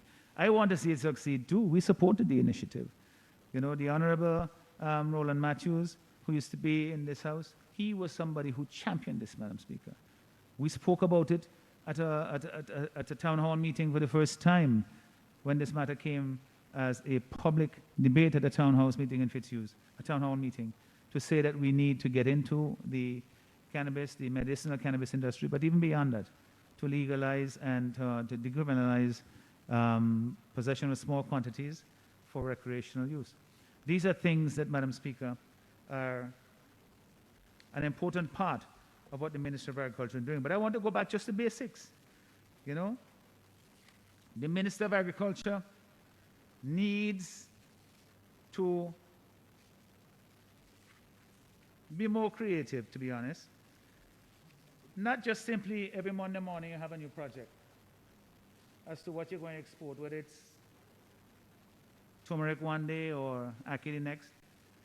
You have to plan and have it something more structured and get the farmers to buy in. When people come and they see you changing your commodity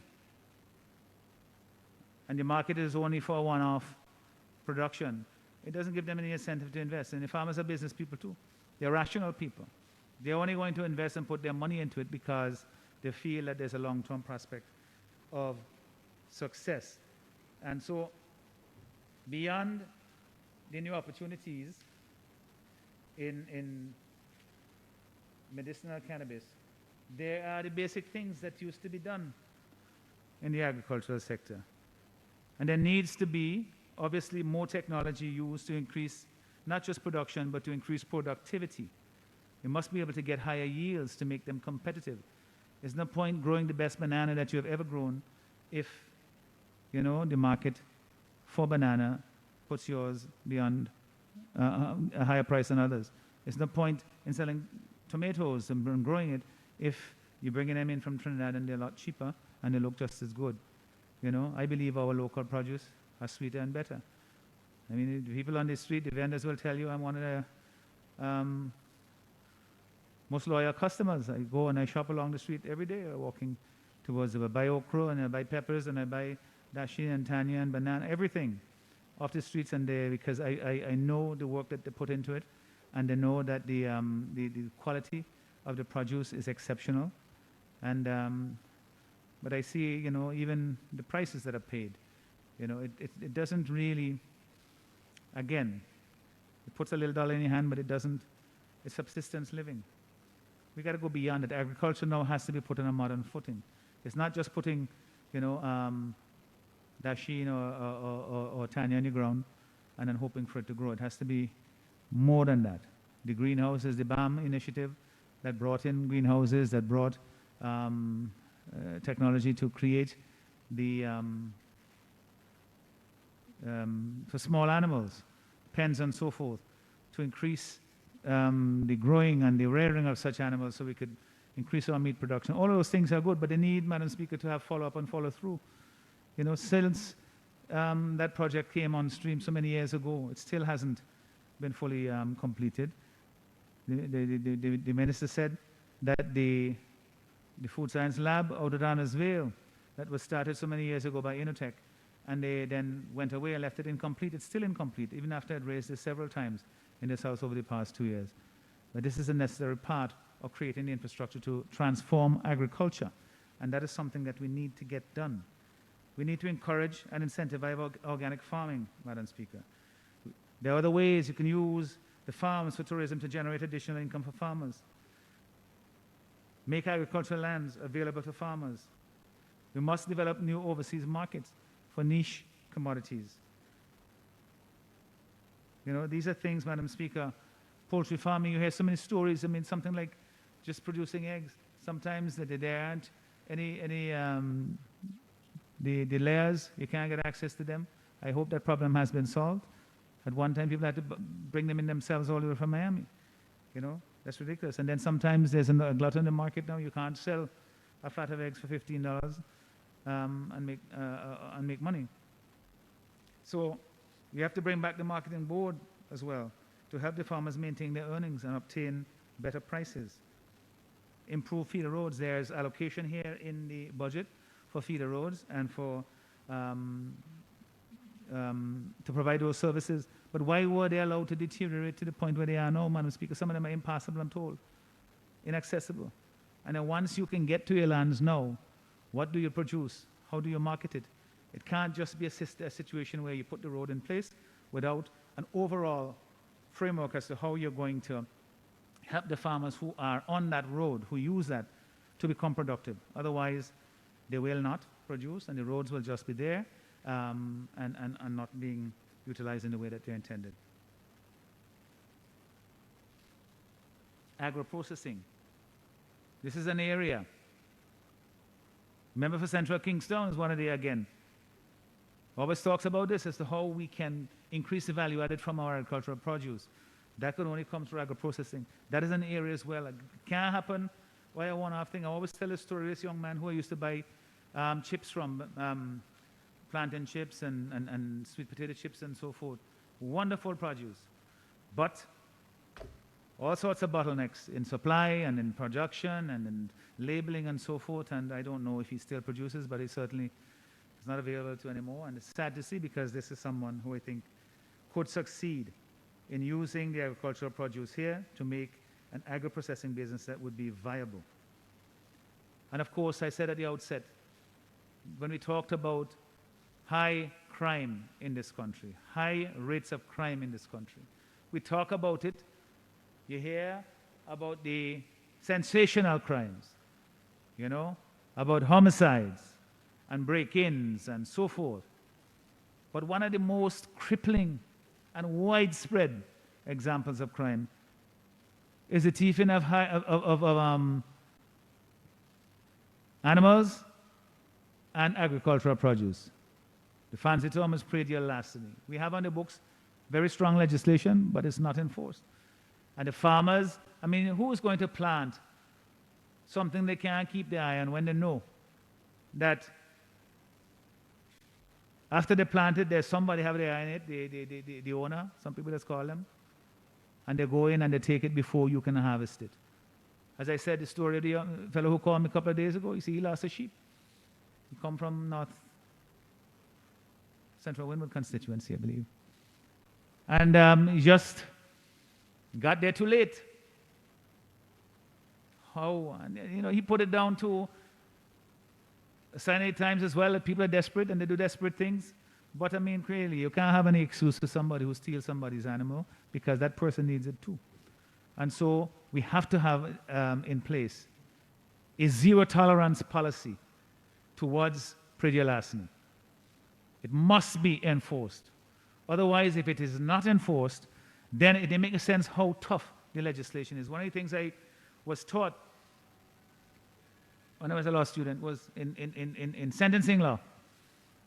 They say you could have the toughest sentence, but if you don't have a corresponding rate or likelihood of conviction or detection, then the penalty don't matter, because you never get there. So you have to make sure that you have the ability to detect, prosecute, and convict persons who are involved in this terrible, destructive activity of stealing people's produce and animals. There needs to be a zero-tolerance policy with respect to that. Madam Speaker, I just want to say one more thing now about fisheries in this area, because the minister spoke about rainforest seafood coming in and have all the incentives, and they're going to buy $20 million worth of fish and seafood products and so forth, and they're going to export it. One of the things that we have to ensure is that the seafood products are made available on the local markets for our hotels and restaurant operators at affordable prices as well. It can't be all that everything that is scooped up is shipped off to Hong Kong and Taiwan or wherever else he says looking for international markets. We have to make sure that it's one area where there is a pretty good internal market for seafood, the restaurant industry, because we have such good quality stuff. So it has to make sure that whatever developments are coming for the purchasing and sale of those products, that the local hotels and restaurants also will have access to them, and then they are not continue to have to compete against the exporters, and then prices are driven up and they can't get their supply. or at least they can't get it at a price that they can afford.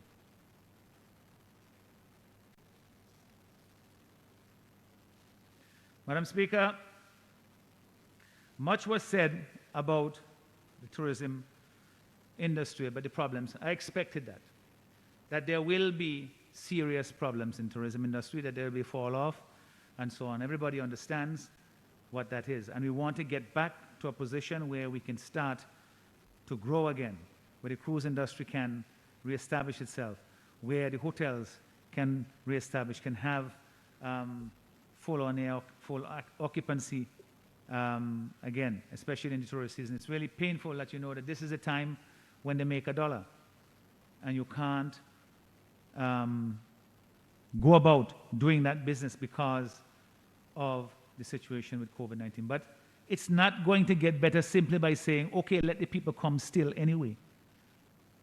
You know, that is not going to solve the problem. Everybody wants to get back to a normal economy, to a normal life.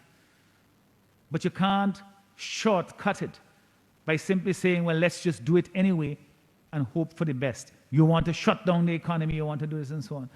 What we have here is basically a prolonging of the economic fallout once we don't bring this COVID-19 crisis. This is why I spent so much time in it at the beginning.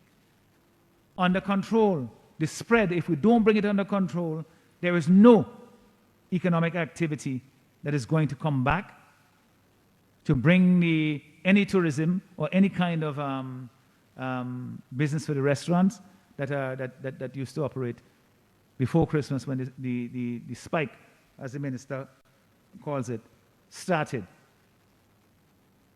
You know? So these, Madam Speaker, are challenges for the tourism sector.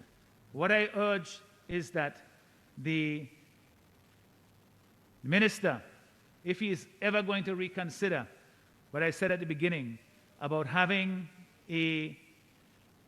putting in place measures to continue to support recovery and measures that are going to help businesses and ordinary people to survive this crisis, because, you know, there is light at the end of the tunnel. But right now, where you have 57 new cases yesterday and 50 cases before that, where you have this explosion of COVID-19 cases, I'm afraid, Madam Speaker, that the light that we are seeing now is not the end of the tunnel. It's an oncoming train. And if we don't fix the problem, it's going to create havoc in this country. We don't have to wait for people to start dying to think it's a serious problem. Dying in greater numbers, I should say, because 2 people have already died, and 2 is too many. So, Madam Speaker, the challenges of the tourism sector will only get better when we can bring the COVID-19 crisis under control in our country, and in the source countries when the vaccination takes effect and persons coming from those countries are able to travel here without the risk of causing infection. We don't know yet what that will be. I asked the question, I raised the issue during my presentation last week. I believe it was last week, during that presentation. But in any event, I raised the issue in one of my press releases from the New Democratic Party as to what will happen. How are we going to treat persons who have had the vaccine when they come here to St. Vincent? Have we considered what the protocols will be? Are they going to be made public soon? There's more transparency we have, and the earlier we get on these things, the more ready we appear, and the better we are to be able to take advantage of the opportunities that will come. I do agree, Madam Speaker, that tourism will rebound, and probably very heavily, because people are fed up with all this lockdown and keeping themselves away from the things that they want to enjoy. Nobody likes that. But if it is necessary, then you have to do it. And that is something that is just simply needed to get us back to a sense of normalcy. So I'm not going to say much about the current performance of the tourism sector, as I normally would do, because I know that this is, as the Minister himself pointed out, one of the areas that's been most heavily affected, and certainly my own constituency and the Southern Grenadines, where tourism ranks higher than any other area by far in terms of job creation and so forth. It's something that we take very, very seriously, and under tremendous concern for the pain that is causing not just the hotel operators but also the workers and, quite frankly, the people who patronize them as well.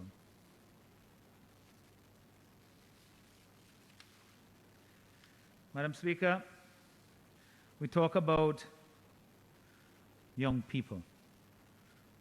The Minister has in his program, he says there is the Prime program to help young entrepreneurs. There is the Yes and the Set program and so forth to help young people. Madam Speaker, the Yes program right now pays young people below the poverty line, the government's own assessment. That can't continue. That is a blight. It's a shame that we ought to improve that, raise the pay that they get to at least $650 so that they could cover their costs, they can get, they don't have to feel that they're working. When you're working, you come on to the working poor.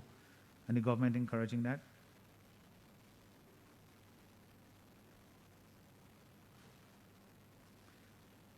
And they have to be reinvigorated with job-ready skills.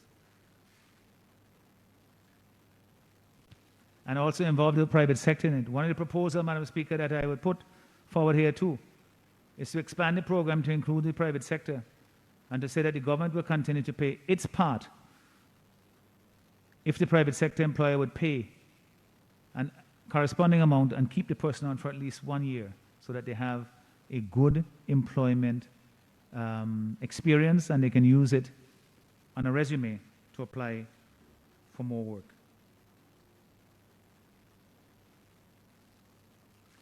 Madam Speaker, I presented a situation where the government hands are tied with the tremendous burdens of paying the public debt, the tremendous burdens of paying for all that the government services must provide without the revenue to do it. So now we have a deficit of $50.7 million. His own analysis, Madam Speaker, if you look at page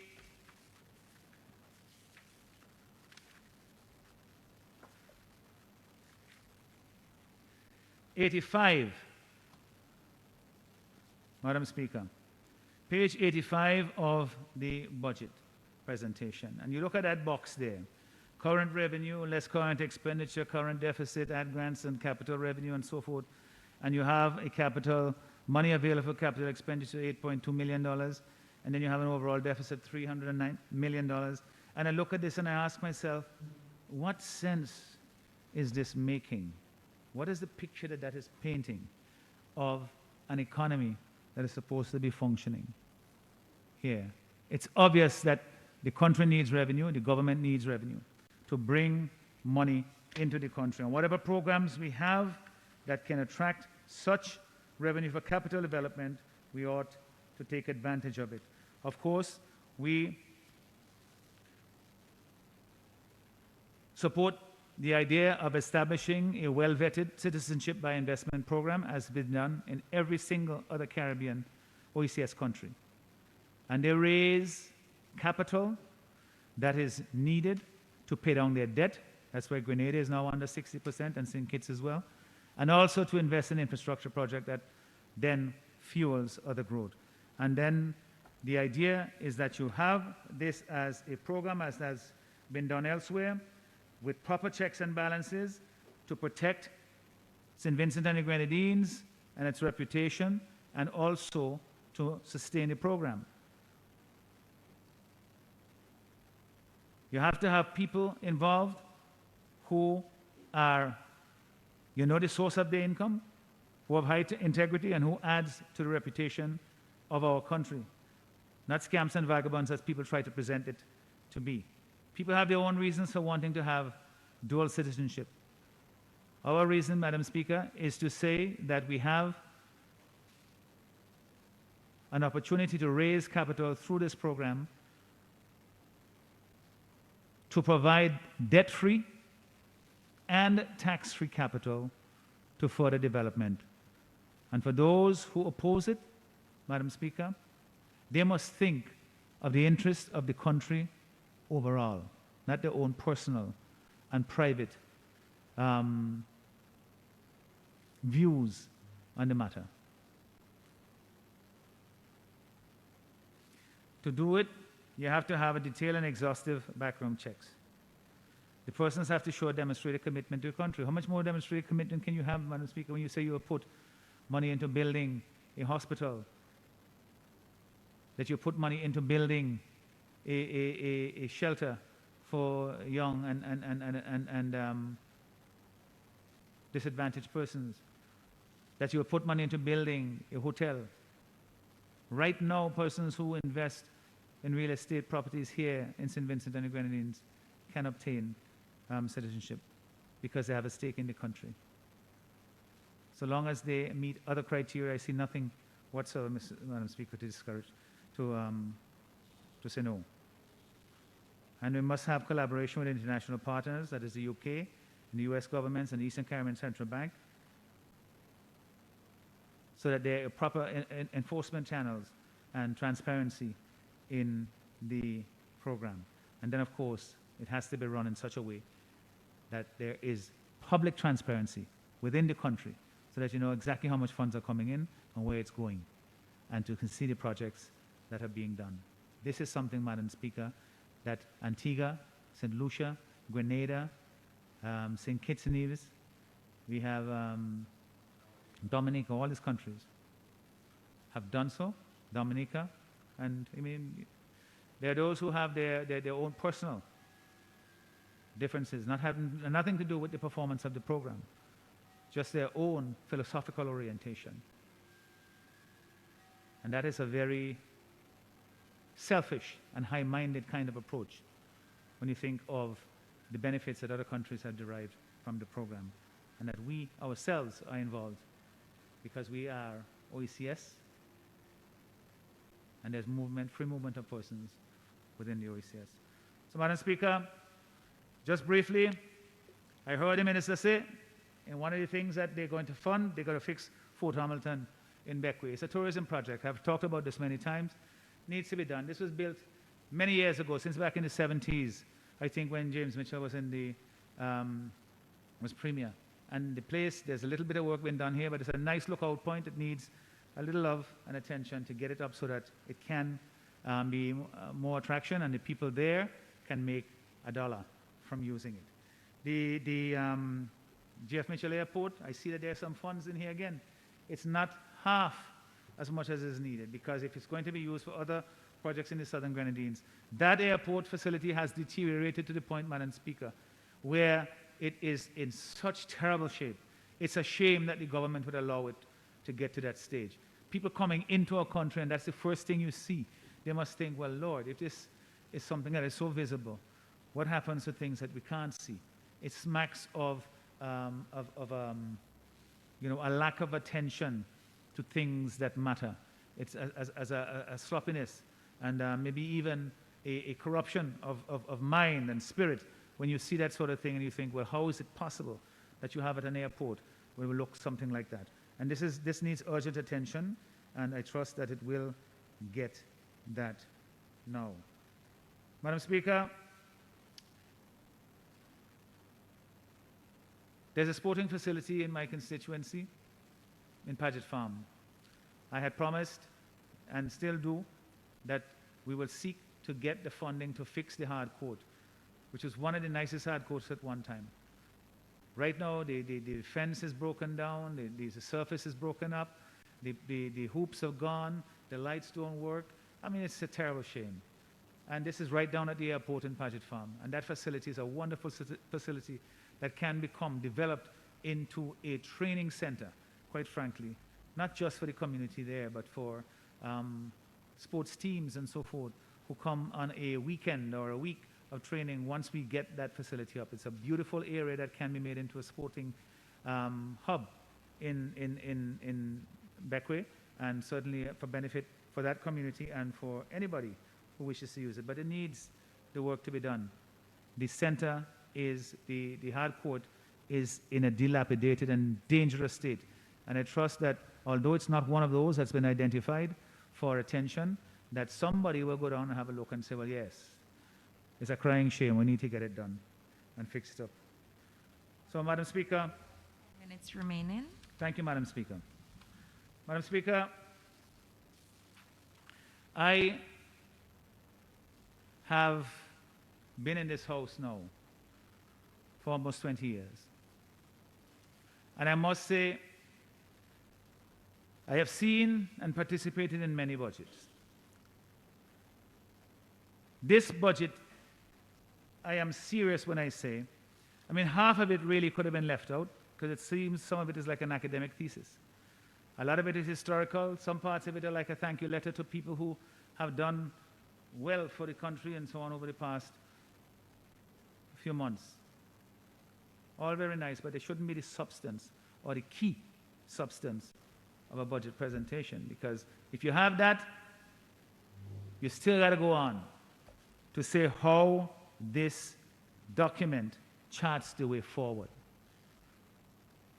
And my dissatisfaction, I mean, if we just take the situation with the public debt, where the minister puts it in there, he acknowledges that this is something that is there, I get as a subtext that is something that has to be dealt with. Nothing. Pension reform, he talks about. Back in 2018, there was a plan. Last year, there was a plan, and so forth, and that it needs to have urgent action. So what is going to happen this year is going to be a plan to have more consultations. Well, I hope that those consultations take place and that all the stakeholders are given a seat around the table and that their positions are taken very seriously when the discussions are made. Madam Speaker, the greatest disappointment that I have with this budget is that it misses the most important point of all, which is COVID-19 safety and security and COVID-19 recovery, continuing recovery and response. It is not sufficient to say this is how much we have done and this is where we've been. We need to know, acknowledging the seriousness of the problem that we confront, where we are and where we are going. You know, we are now, I don't know, we are now in the worst state we have been with respect to this pandemic. I don't want to see it get any worse. I made two suggestions which I think are eminently reasonable and sensible. We cannot deal with what's happening internally if you continue to compound the problem with people coming in and using up resources that we don't have for quarantining and for testing. When you have spread in the community, if not community spread. Others have taken it very seriously. Why are we being so cavalier about it? 2 deaths is not sufficient. The second recommendation is that we end this ridiculous and risky policy of isolation at home. Somebody comes into the country, they are told to go to a designated facility, even though they have a negative PCR test. For all intents and purposes, they do not have COVID-19. But if somebody comes from Pembroke, or from Espo, or from anywhere in the country, goes to a clinic, tests positive, they tell you to go home and write it out.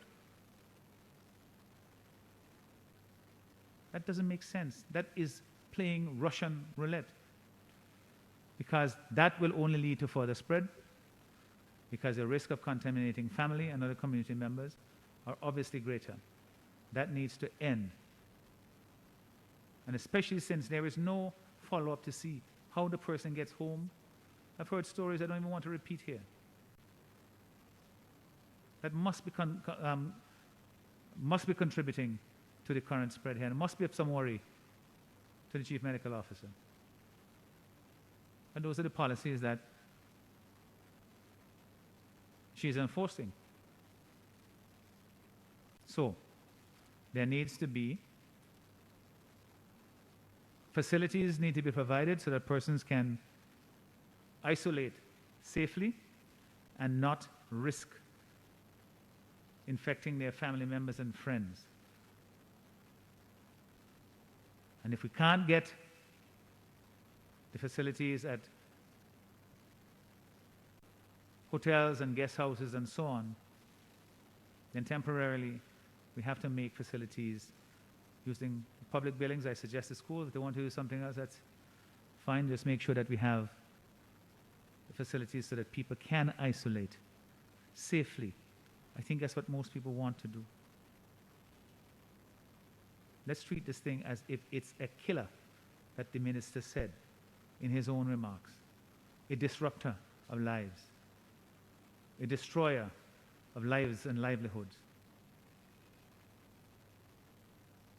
And as usual, I'm always on board and willing and able to do my part, and that on behalf of the members on this side of the House.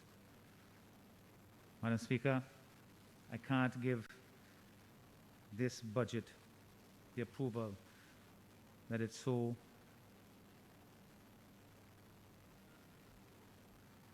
seeks. This budget really is out of sync with what is necessary for the times. It is a poor reflection of what is possible and what is needed. I could give it a grade, Madam Speaker, but that's just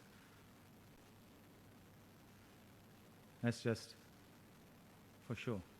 The real substance of it is that the critiques that I have made, which I intended to illuminate and to point the way forward. I trust that my comments are taken within that spirit. But whether it is or not, really doesn't matter to me, because I believe that I speak my conscience and I do so clearly. Thank you, Madam Speaker. Further debates?